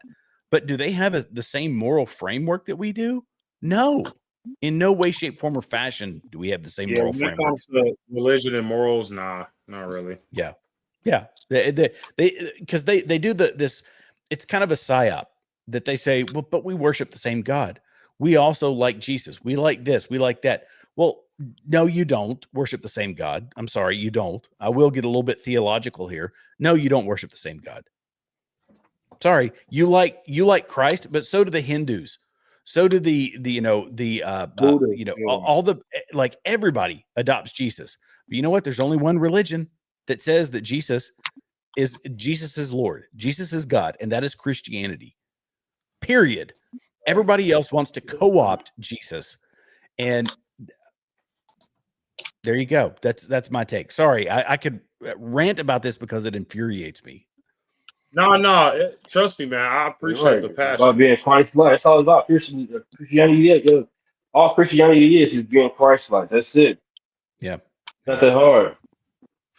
I mean, I don't see any mosques being We should attacked. bring the Bible. We should bring the Bible out more. Recently, there was also a synagogue attack apparently in Manchester. I don't know the details. I was sleeping all day yesterday. I was sick. But yeah, apparently so not only like have churches been attacked, recently in the US and other places in the world, but now they're attacking synagogues. Yay. Nigeria. The 18,000 churches have been burned in Nigeria. Yeah.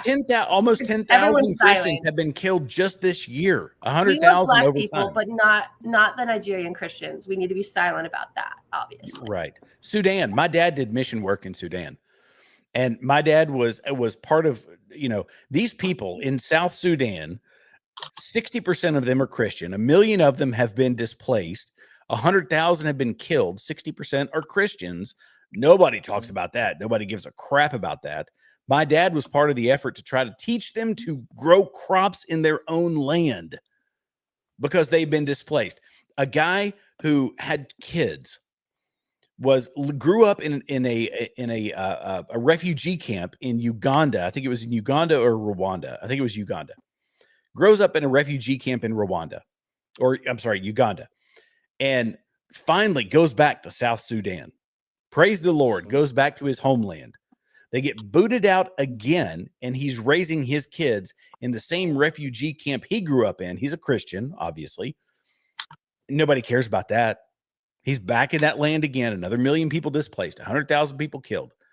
But we're saying that almost a 1-to-1 ratio of people that are being led by their elected representatives in Palestine, which is a territory, by the way, not an ethnicity, but is a territory, that a 1-to-1 ratio, which is better than we did in Mosul, better than we did in World War in World War II in China or in Japan, better than we did in Germany. That's the genocide. I'm sorry. I just it's so lopsided, and sorry, you caught me on a hot night. So why do you think? So why do you think this information don't win the PR war when it comes to Israel and Gaza? What is trampling that evidence? It's the short clips on TikTok and social media. People don't have the time in the day to watch 3-hour podcasts about the nuance behind the history. And they're being so weaponized with their feelings, seeing all these dead people over and over and over again. They get so bogged down and tired that when you start telling them the facts, it's going in one ear out the other. And then they go right back on TikTok and see the dead bodies. Like my friend just now, the person that sent me this clip about the article about the ICE incident in Logan Square. I will send her video after video after video about what ICE is doing. Like I'm so annoying. Sam Olsen is the head of the ICE operations in Chicago. I have his direct work email because I found it myself.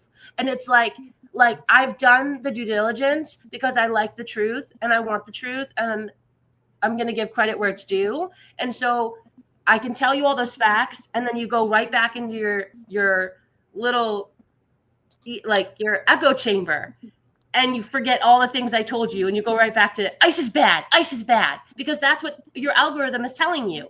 And you'll see the same thing 30 times in the one span that you're on Instagram, and it's going to show you the same video over and over and over again. So even if you have the facts, you're being blinded by and bogged down by all the lies. That's the only way I know. Well, and here's the other piece of it is, everybody says that the Jews control Hollywood, that they control the media, that they control this, that, and the other.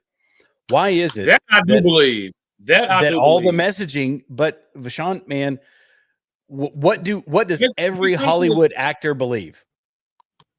That the Jews are bad, that Jews are committing genocide, that they are ethnically cleansing Palestine. But that's what makes it tricky, because that's what makes them actors, because they have no soul. They will do anything for money. And my thing is this, but I'm not even just talking about the movie industries and things like that. You got to look at the stuff that is really detrimental to America, like corn. I don't want to say the real word because I don't want us to get in trouble. Are you saying that the Jews control corn? No, I'm just kidding. I'm not like actual corn. If you add a P in front of the C. Okay. I thought you were talking about corn, like corn on the cob. No, but yeah, there's a lot of control when it comes to the. I'm not gonna say the Israelis. I'm just gonna say the people with dual citizenship when it comes to them being in America and Israel. They do have a lot of control when it comes to the corn industry.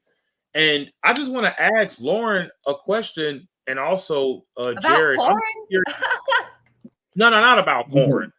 No, I'm sorry. I'm just being funny. Guys, come on. Chill out about that. It's actually about the Israelis having let's see. Sorry. Yeah, but can I make a quick point, Sean? Yeah, I'm sorry. The dual citizenship, I 100% agree. 100% agree. Nobody that's American should have dual citizenship. Period. Yeah. So 100. Add them to ISIS. I agree with that. Yeah, and if I can just say this question for you guys, because I'm curious of what you guys are going to say. Now, in this one quoted question or statement that Charlie Kirk said in this letter, it said that Israel and Jews are responsible for 9/11. Now, what do you guys think about the dancing Israelis that were caught, reported by a woman who saw them dancing during 9/11, and they were caught, brought back to, I believe they were not FBI. I'm not really sure who they were brought to, but they did bring them back to the government, and they were questioned. And actually, while they were being pulled over by the police, the first thing that they said was that they were Israeli, not Palestinian. And sooner than later, they got arrested for this. And when they returned back to Tel Aviv, they actually talked about it on a talk show. So are you guys familiar with that by any chance, or? Yep, and just A like the little bit. people who were dancing and cheering for Charlie Kirk's assassination, they don't represent all of America. The people who are doing that don't represent all of Israel. Period. I agree. that I agree with that. I agree. we have American citizens who celebrated the assassination, the most significant assassination since JFK. Yeah. And there were also people who celebrated at 9/11, because there are Israelis, that their sects of Judaism, whether it's pieces of Orthodox Judaism, pieces of Hasidic Judaism, that don't like Christians coming there to convert people, but they don't represent Israel as a whole. Just like Tel Aviv and all of the LGBTQAI plus stuff doesn't represent Judaism because it's antithetical to Judaism. There's pieces of that, but you have to look at the country as a whole. Just like in America, the people that said, yeehaw, let's make t-shirts about Charlie Kirk's assassination, that doesn't represent all of us, because most of the country was at least sad that something like that happened. But it's a generalization. And so, yeah, were there probably some? Yeah, probably. There were lots of people in Palestine who were whooping and hollering about it. There have been people in Palestine whooping and hollering about individuals being martyred. I mean, it's like, you're going to get the people that do it. I mean, granted, in Palestine, it's probably not a fair example, because most of them, 60%, agree with attacks on Israel and attacks on America. But that's majority for sure. Yeah. Okay, I don't know your first name. Continue, Freedom. So I'll just call you that. Jared. Jared. Okay. Yeah. I don't know this enough to explain it, but like the conspiracy behind who owned the Twin Towers before they collapsed, and like that's how it connected to Israel. I don't know. I remember seeing a clip about it, and I was like, oh, that makes sense, because that was the time that I was in the Palestine psyop, and I was like, fuck Israel, everything, I hate Israel. So of course that's when that 9/11 conspiracy was being pushed. Do you know what I'm talking about? I do. So he's Silverstein. Something like that. I believe he had an insurance policy on the Twin Towers, and I believe he pulled it right before 9/11 happened. And I think that was the only day that he missed of work. You guys can correct me if I'm wrong on that. That's true. You're right. Yeah, that's what people have said. Yeah, that's the case. So, I mean, for me personally, I just watched, and I know I sent it in the group chat, the PBD podcast interview. I don't remember the doctor's name, but her analysis of what happened on 9/11 is a direct energy weapon was used. Now, I'm somebody that has been listening to other people that talk about free energy and kind of like what the deep state and the military industrial complex creates, things that we don't know about, like re-engineering UFOs and things like that. So I'm kind of more aligned with possibly it could have been that. And then all of these other conspiracies have now formed around it. What are your thoughts on that? So, go ahead. Was somebody going to say something? That was me. That's Mitchell. I think that's Mitch, Mitchell's on. Yeah, what's up, y'all? Yeah, what's up? What up? Yeah, I remember watching the towers fall, but the point is with that is like I didn't heard everything, that the planes was holograms. They were built back in the 70s to fall. I was heard about the direct energy underneath in the basement. Heard about the supposedly gold that was in the basement that's missing. Right. The only thing is, it's kind of like how to work with the Kennedy assassination. They wanted Kennedy gone. He was gone. It doesn't matter who did it. No matter even though pretty much the Italians supposedly the mob did it, the CIA, and it don't matter like who did pretty much 9/11. They had a plan. They wanted to go over, I say overseas, but over to the other countries and take whatever. But they needed a catalyst. They tried it in '93. It didn't fall. They had, even if they knew about it, some people say it was Mossad. Some people say it's CIA, Al Qaeda. They call it, well, the joke is Al CIA because Al Qaeda was supposedly based upon the CIA. I don't know if Jared can know anything about that, how that formed, about like how Al Qaeda actually formed from the help from the CIA in the 80s or something to try to. I think we had talked about this before, right?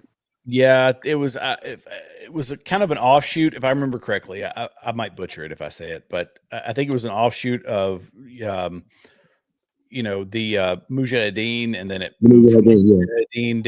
It formed because it did form in Afghanistan. My understanding, if that's right, is that when we had left the vacuum in Afghanistan after our proxy war with the Russians, and we were supporting the Mujahideen. I actually worked with some Mujahideen guys in Afghanistan. They love us, by the way. Mujahideen did, but we're offshoots of that adopted some of the Islamist, kind of radical stuff, and that's where Taliban formed, I think. Yeah, that's pretty much what I heard too. Because the person was back in the 80s when we were young, and we just getting to a point of like, what was I getting to a point to? Man, it's just getting to a point like even with the Charlie Kirk thing, when they want something done, it doesn't really matter who it is. Supposedly, Tyler, what's the guy's name? Tyler Robinson didn't do it. Supposedly it was the Israelis. Supposedly 9/11. Supposedly it was our government. Supposedly it was Mossad. Supposedly it was. Well, to be honest, I really don't think it was no 6 foot. How tall was Osama bin Laden? Like 6'5". Some tall, some tall. Islamist in a cave with a damn Nokia phone, orchestrated attack. Could that happen? I don't know, but I mean, then y'all couldn't find him for 10 years, and then y'all magically find him when he was in the middle of freaking like in the biggest house on the damn land. Everything. Well, I mean, Mitchell, it's just like we a guy that made it from Afghanistan into Pakistan carrying a dialysis machine. That's shady in and of itself. You know what I mean? So it just seemed like we're just being scripted. That even the whole Charlie Kirk and Candace thing. People just saying like Charlie wanted Candace back on, and Charlie started speaking against the Jews, and then what? 3 days later, well, it was like 48 hours. Yeah. So what he spoke to what's his name? What was his last interview with Shapiro, right? Yeah, John Shapiro. That was his last interview? Ben Shapiro. That was his last interview, right? And then he was talking about how he was going, what was he saying about like how you don't want to, how the Israel state's doing this and doing that. And next thing you know, what he's did, was it, did he had an interview like the night before or 2 days before that or something? Or was it the same night? And it's just weird. And then you got this kid that supposedly, hell, Jared, you're military or ex-military. I mean, could you honestly get to a roof without scoping out a place? Know the layout of the place that you've never been to before. Take a shot, jump off a roof, put the gun in your pants, walk around the neighborhood, stop at the Dairy Queen. Yeah, I saw that video. I saw it. And then find a gun in the middle of nowhere. I mean, it seems like we're getting played from an angle here, and it's hard to see. Like, because it's like everything's just Islam against Christians, Democrats versus Republicans, this versus that. It seems like they're playing a game here. Mitchell, I think we're making assumptions on that he just showed up and did it. That's the piece of it that in my mind, it's like that didn't happen. I think that there was pre-planning, and they've even Kash Patel has said they've got, I think, 20 people that they're investigating, saying there's other accomplices. Right, so there's something wrong with him, bro.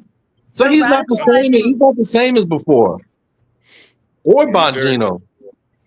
They're radicalizing these cells, and as somebody that was in the Palestine PSYOP for 1.5 years, they do have groups that are in signal chats, in WhatsApp groups that you get to be a part of, and the more radicalized you become and the more they trust you, you get into deeper and deeper groups, and that's how you get more and more radicalized.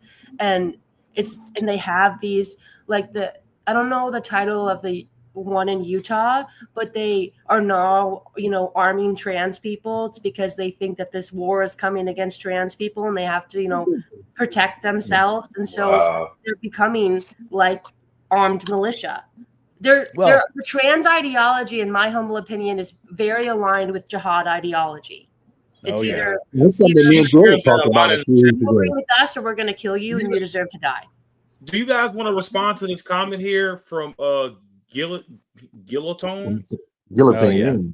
That's That is ludicrous. So if you could, in my opinion, So it'll be he a big says ass hole in Charlie's the chest. microphone. So he says Charlie's microphone actually exploded like one of those bombs on the Twin Towers. So you can watch people that have tried to do like shorter and shorter barreled munitions, right? They take a bullet, they take a 9mm. There's Demolition Ranch has done similar stuff, and you know, pick your poison.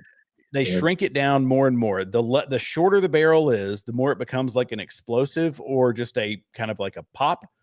But if you're talking about even if it was a shape charge, so let's use the most logical way that if you're going to put something into a lapel mic, it's going to be a shape charge. A shape charge like that is going to have a massive explosion on the front, like just period. Like the lapel mic thing is out entirely, from my opinion, because you can't put a projectile in something as small as a lapel mic. And I don't have one here. I did a video on this trying to debunk, you know, some of the comments people were making. You're talking about an inch and a half or 2 inches. You can't put a 22 caliber round in that and have it have the smallest force to do what it did to Charlie Kirk. It's gonna explode. It's gonna be it's just Jared, it's not. Jared, what's the smallest caliber round you think that can do damage? I mean, a 22, just a 22 long rifle, which I've got a 5.56 sitting over here in the corner. I could show you. Probably grab a bullet real quick. Yeah, Jared. Yeah. Here, let me. In fact, it's actually laying on the floor. Give me just 1 minute here. Yeah, because I believe if there were, tried to quiz me on bullets, I believe I was just at the range the other day. That's why it's over here. Hang on. I don't even know how to put a gun together. Yeah, I've never been to the range. Does anyone know where I can go in Chicago? That would be a great thing to tell me. It's not that I need to know, but Chicago, they had a gun store, I think, a range at like called Chuck's, but they that's right down the street from where I live at. Yeah, but Chuck's is closed down. They closed Chuck's down. down. Yeah, Chuck's good. Yeah. But yeah, I believe if there was some kind of bomb or exploded, they hang out with the progressives and learn how to shoot guns. I'm sorry. I said I have to go like hang out with the progressives, the socialists. Should I email Brandon Johnson and ask a good place to? No, because they not trained at all. Them people, yeah. Nah, yeah, but I believe. But I believe possibly Yeah. So yeah, somebody in the comments said 17 HMR. That would be a small round, but so here is I don't know if you want to bring me up on full screen.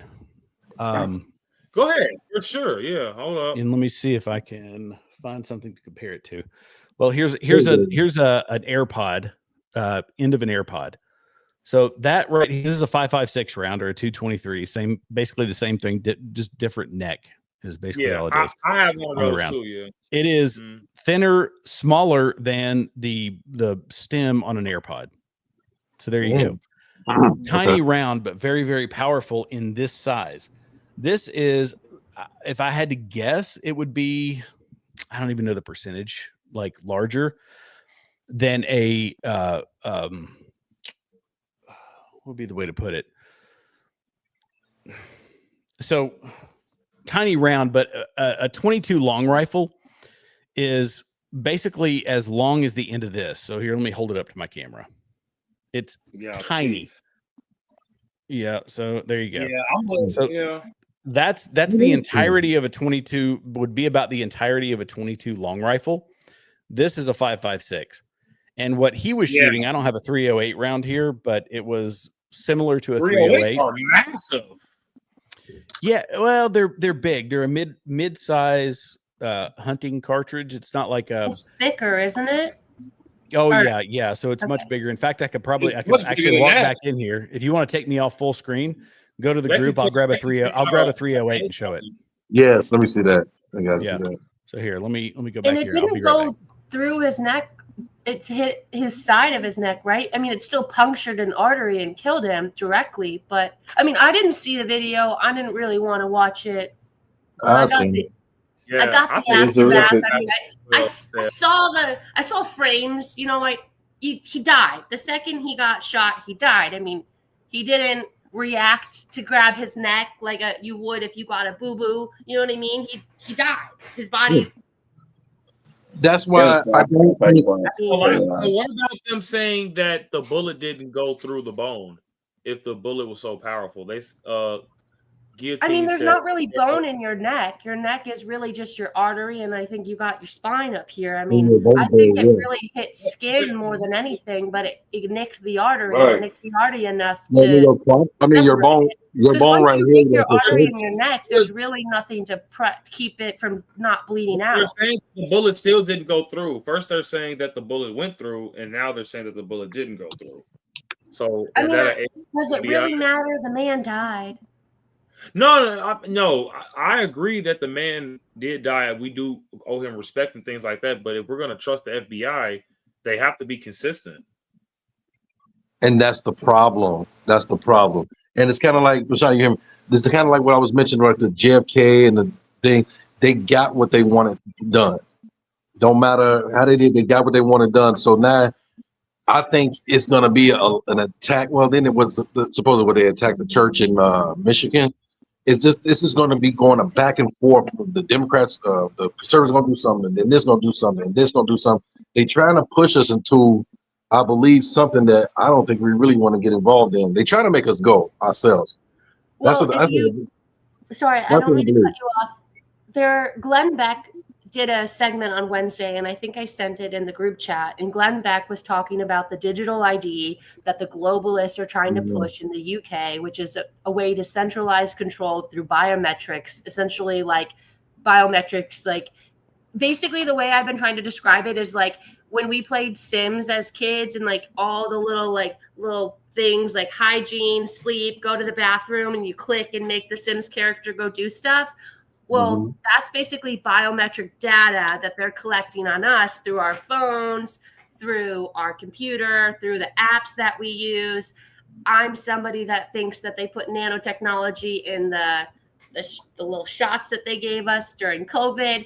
Maybe you agree or don't agree with that, but I believe the nanotech is also biometric data. That's what about the real ID? And so about the real ID? Real ID is another way for the globalists to take control in the United States. You can see the real ID as the digital ID; they're the same thing. That's what the same right, because it says you only get into if you enter all the federal buildings. It's a federal ID.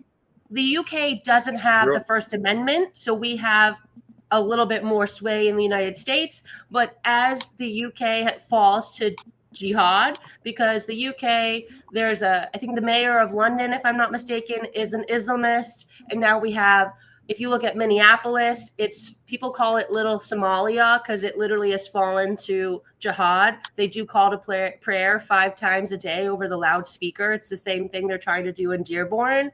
You have Mandani in New York City trying to become mayor. So they're making their rounds. They're finding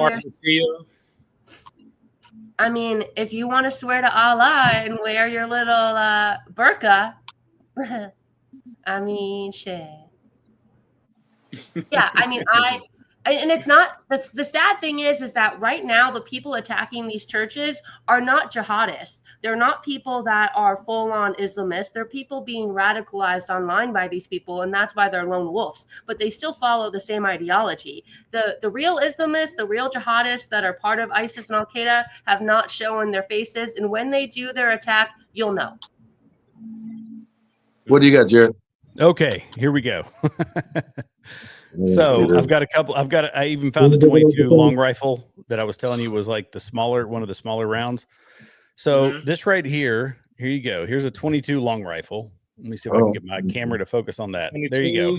Yep, that's it. Yep. That tiny. Now it can be devastating. It can be, serious, but this is compared to a 5.56. This is what an AR-15 shoots. So you're talking about minuscule change, right? And then I grabbed this one because well, why not? This is a 243, so it's a 6mm bullet, right? This is a kind of a mid-range, low-powered hunting round, and then this is a 308. So look at the bullet size here. That's the comparison, right?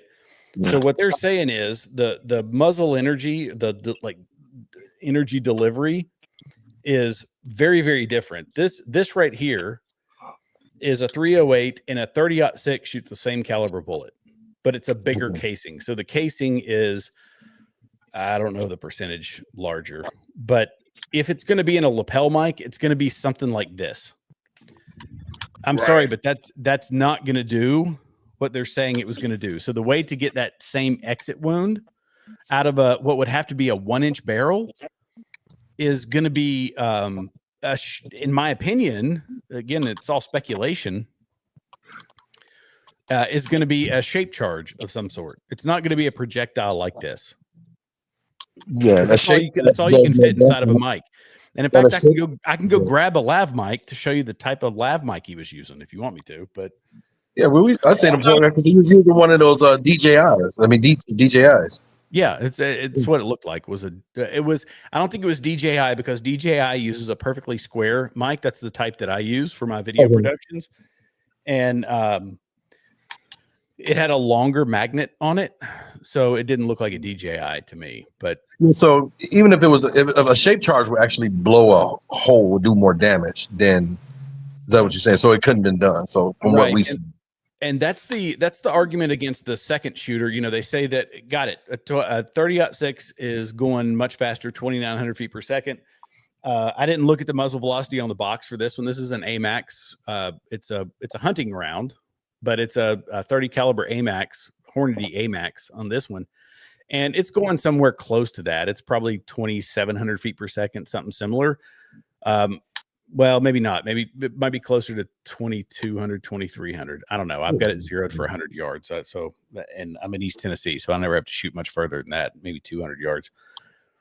So fine. The muzzle velocity is whatever it is. But that's where I have a little bit of speculation that a 30-06, the damage that it does at that range is catastrophic. Look, I've shot. It's catastrophic. And that one hole in his neck, what we're seeing, does look shady, but in my opinion, it looks like I still think that I don't know that he's wearing body armor, but this is the one that still makes the most sense to me.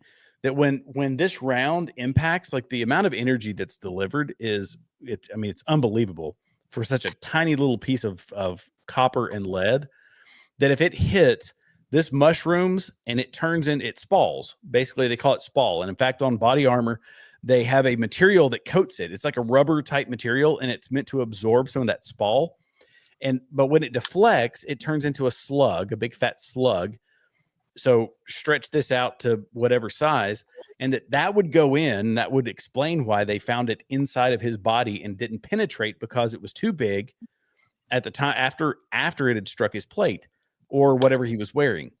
And there's a new camera angle that shows from his right side a bulge popping out on the back. Now that still doesn't, we used to hear about this in the military. I never saw it personally, but a round coming through, and it would make a pass through on the person. Because once this AMAX, you can, if you can see it here, let me see if I can get it to do it.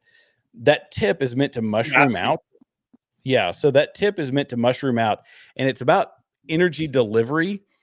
When it hits, there's a wound channel that opens up. So the pressure increases inside the body, and it makes like a big balloon. Go watch Kentucky Ballistics or any of those other channels, and it'll show you what a wound cavity looks like on the inside. And so if it hits, though, something beforehand, it starts to mushroom, and it loses its penetration power. That's kind of the a component of it. Right. So that it hit him in the neck, it wouldn't be a direct shot. I can't imagine a world where a direct shot from this round wouldn't go straight through his neck. And exactly, that's what we think. That's exactly what I'm saying. Yeah. So I'm not, and I'm not one of those people that says that whatever the 100%, I believe everything that they're telling us. There are some strange anomalies, but Steve Torger said, Hornady AMAX. That's exactly what this one is. So, Now, Jared, could it not just been a 30-06? If they just bullshitting about the gun? Could it be on a gun that looked like that one? Of your experience?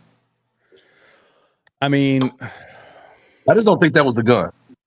And I don't know why they would BS us about the gun, or if it was something else, but it So doesn't look like that's from that gun. Here's the other thing that ticks me off about this is the 30-06. I found this online that them saying it's a 30-06 is not part of the official report.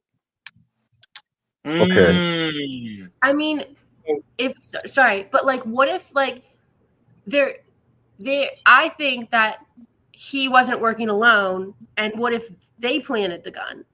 You know what I mean? Like, I don't know. I do think that his little furry boyfriend definitely was like, oh, I don't want to go to jail. So now he's telling on everybody. You know what I mean? Like, I think he's telling on the whole squad. And I definitely think that, I mean, he was in a group chat What full about of the people that diversion, knew what he though? was doing. A I can't lot of imagine. people are forgetting. I'm sorry. I just want to point out this last point, and I think because we just passed the 2-hour mark. But a lot of people are forgetting about the guy that caused the diversion. Oh yeah, the older guy. That's very, very fishy to me. So a lot of people were saying that he was also there during what was that, Jared? 9/11 or something like that. 9/11 and the Boston bombing. Yeah, he's been in a lot of things. Yeah. So weird. who is this guy? Was paying him. Yeah, for sure. It's weird. It's weird. Yeah. So we all agree. At least we all agree on that. I mean, when you start. So when I was listening to the breakdown of the first attempt against or assassination on Trump, people were talking about how it's a psyop when they make multiple diversions, and like when things start the same way that things weren't really adding up with the assassination, how people saw him on the roof, but nobody really did anything. And then there was something like this happened. So they were focused on, I don't remember the details of this, but the way that with Trump, explaining it, like something happened. So they were busy over here and they're like, oh, he's just on the roof, like playing. It's fine. Like, you know what I mean? Like just too many things adding up to, because they're building multiple scenarios for you to focus on, so you can't really see what's right in front of you. Yeah, I mean it is weird, and we know there's other people involved. Like I said before, Kash Patel has already said that they're at least 20 people. I want to say it's 30, but at least 20 people they're investigating that were also part that they believe could be part of this because the foreshadowing was going to happen prior. Yeah. Exactly. The foreshadowing was too strong for it not to be a thing. And so there's anomalies, but I mean, my beef in this whole thing has been people jumping to the end state already. I'm perfectly fine with internet sleuthing because I think that's good. That I agree with. Yeah, like internet sleuth to death. That I agree. But don't draw conclusions on it because here's my thing. If you've got this data, I look at Ryan Mata and other people, they say, we've got new information. Okay. I ask, did you hand that over to the FBI or are you just holding it for yourself to get clicks or, what's the thing? I stopped listening to him because he blocked my fucking email, bitch. Because he's fun. He's friends with Jake Shields, and Jake Shields is a huge anti-Semite and posts a lot of anti-Israel shit. And when I called out Jake Shields about this, I wrote an email. I wrote the same email to Candace Owens, and Jake Shields responded to me and called me a stupid Jew and called me a cunt and said all this stuff. And Ryan Matta was CC'd on these emails, and then Ryan Matta blocked my email. So I don't really. He did a great work about exposing like all of the kids being trafficked underneath Biden admin, like the 300,000 children missing being trafficked. Great reporting on that, but after he blocked my email, I was like, I don't really validate. I don't like. Yeah, I'm okay. Like I say, oh gosh, normally I don't look at the comments, but whoever this Zyklon B. Oh man, continue Freemasonry. Come on, dude. Yo, clever. That's very clever. Give you nicknames, huh? That's funny. Anyway, no, my problem is drawing conclusions and saying this is who did it or this is it because we still just don't know. Which brings me to my last statement, guys. We have to end the show there with Jared. What do you think about Candace Owens right now and her statements about Turning Point USA? Which ones? Like, Tasteless. I didn't hear her most recent statements, but that's what I I said. It's think a lot of them. Yeah. I think a demon has saying- possessed her since postpartum, and she needs a little help. That's what I think. Yeah. Uh, I'm not going to toss them all out, but I think a lot of what she's saying is just conspiracy. There are no facts to prove her claim, and I think this is dangerous to Turning Point USA. This is dangerous to Erica Kirk, and honestly, guys, this is dangerous to the Republican movement and the conservative movement and this is actually dangerous to the case. Now, a lot of people are now speculating that this guy might get off when it comes down to the case of Tyler Robinson because of these episodes that Candace are releasing every single day.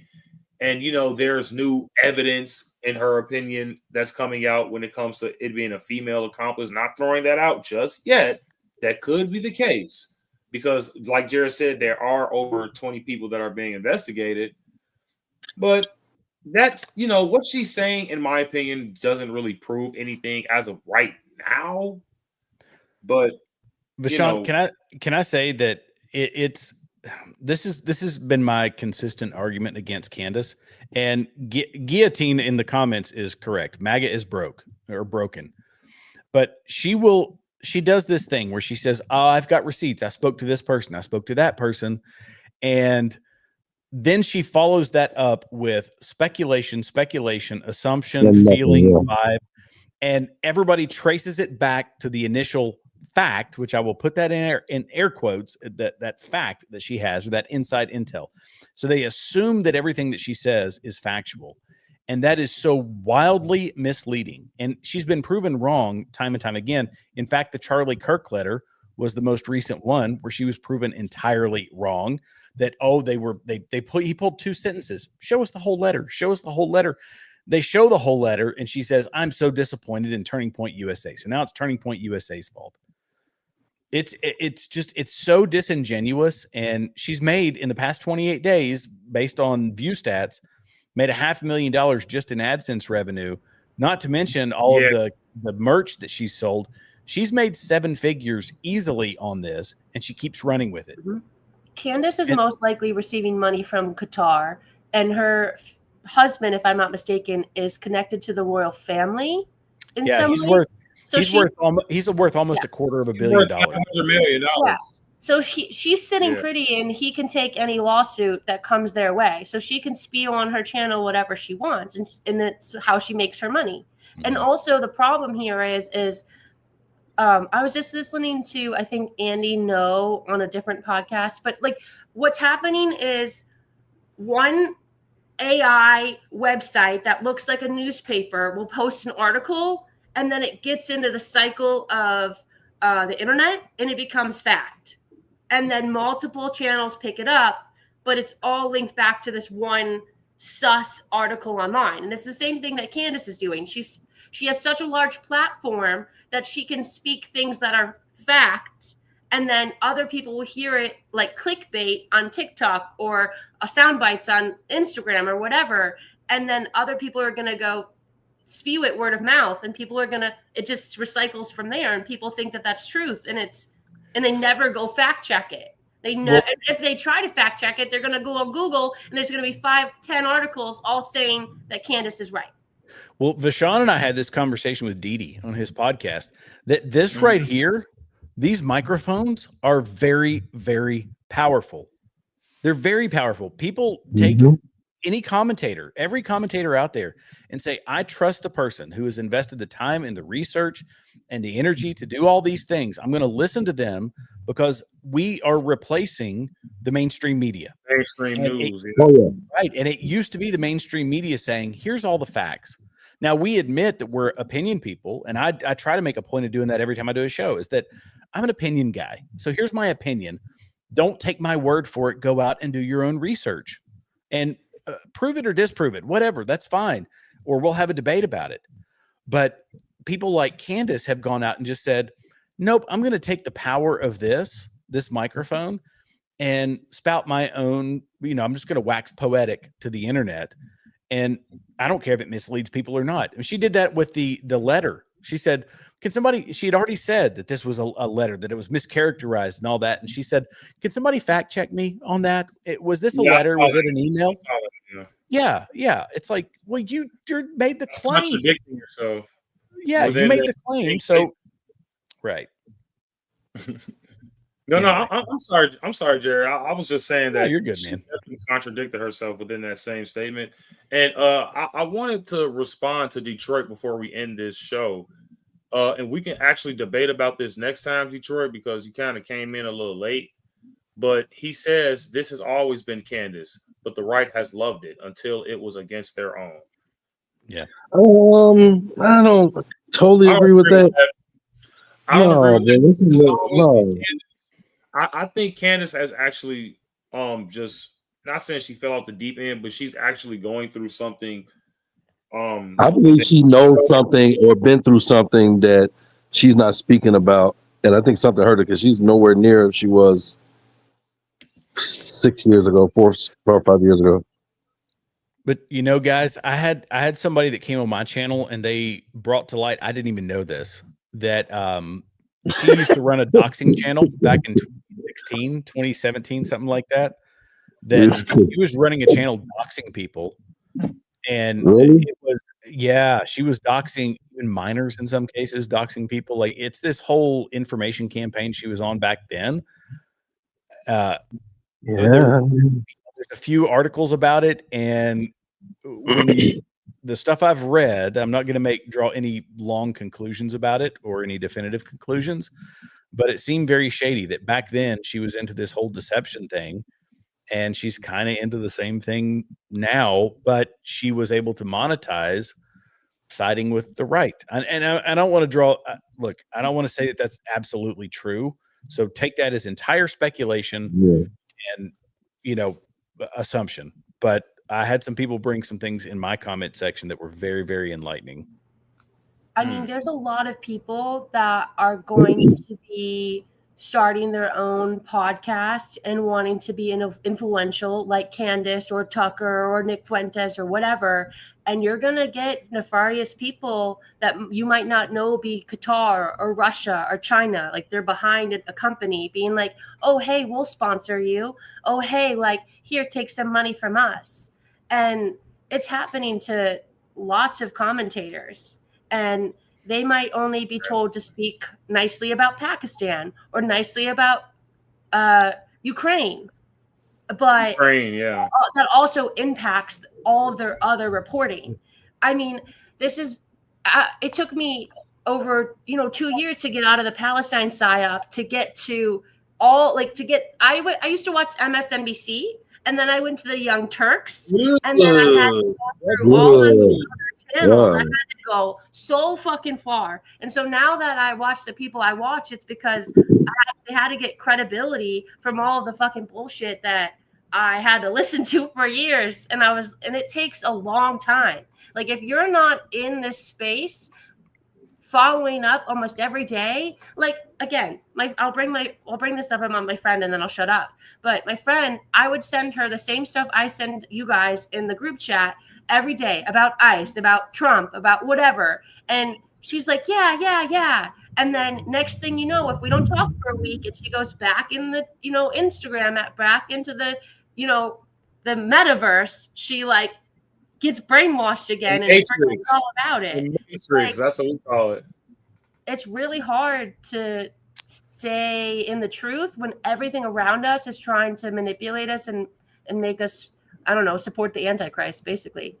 As I say, you got to pray about it and don't look at it all the time, and learn to read between the lines. That's what I said. A lot of this stuff anymore. Say that again.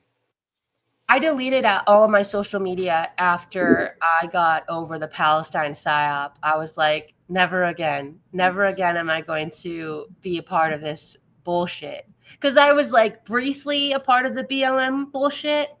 Man, you was a long way over there, huh? I remember people having bricks in their backpacks and like laughing about it. And I was like, that's cool, I guess. And now I see it. It's the same grift. The BLM is supported by the same. Soros is funding all of it. You got Commie China like funding it. You got And Qatar. our governor actually owned the brick company that gave him the bricks. I mean, Governor I Pritzker. saw definitely just got bricks off the sidewalk, but I definitely know what you're talking about. Them importing. Yeah, you put pallets of bricks on the sidewalk. Yeah. You put pallets of bricks on the sidewalk in a riot.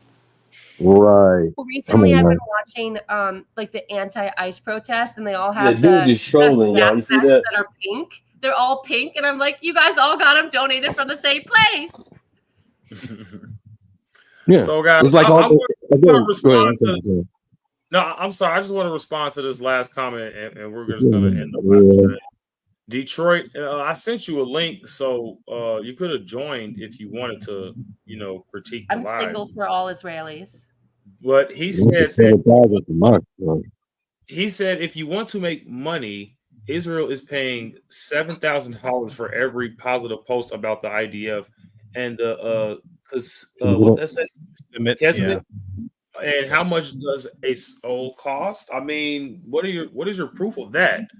Because people will be rich as hell, especially bums, if that's the case. Poor little Israel. When we all finally realize that the Jews aren't the problem and neither is the small, tiny country of Israel, we might be that might be us over the hump. You know what I mean? That's a show for another day, guys. Yeah, I know. Definitely thank you, Bashar, for that. Hey, ask him who's paying for all those people out in Broadview, those white people that not even a part of Chicago that flew out to Broadview to try to fight with state police, Illinois State Police and cops.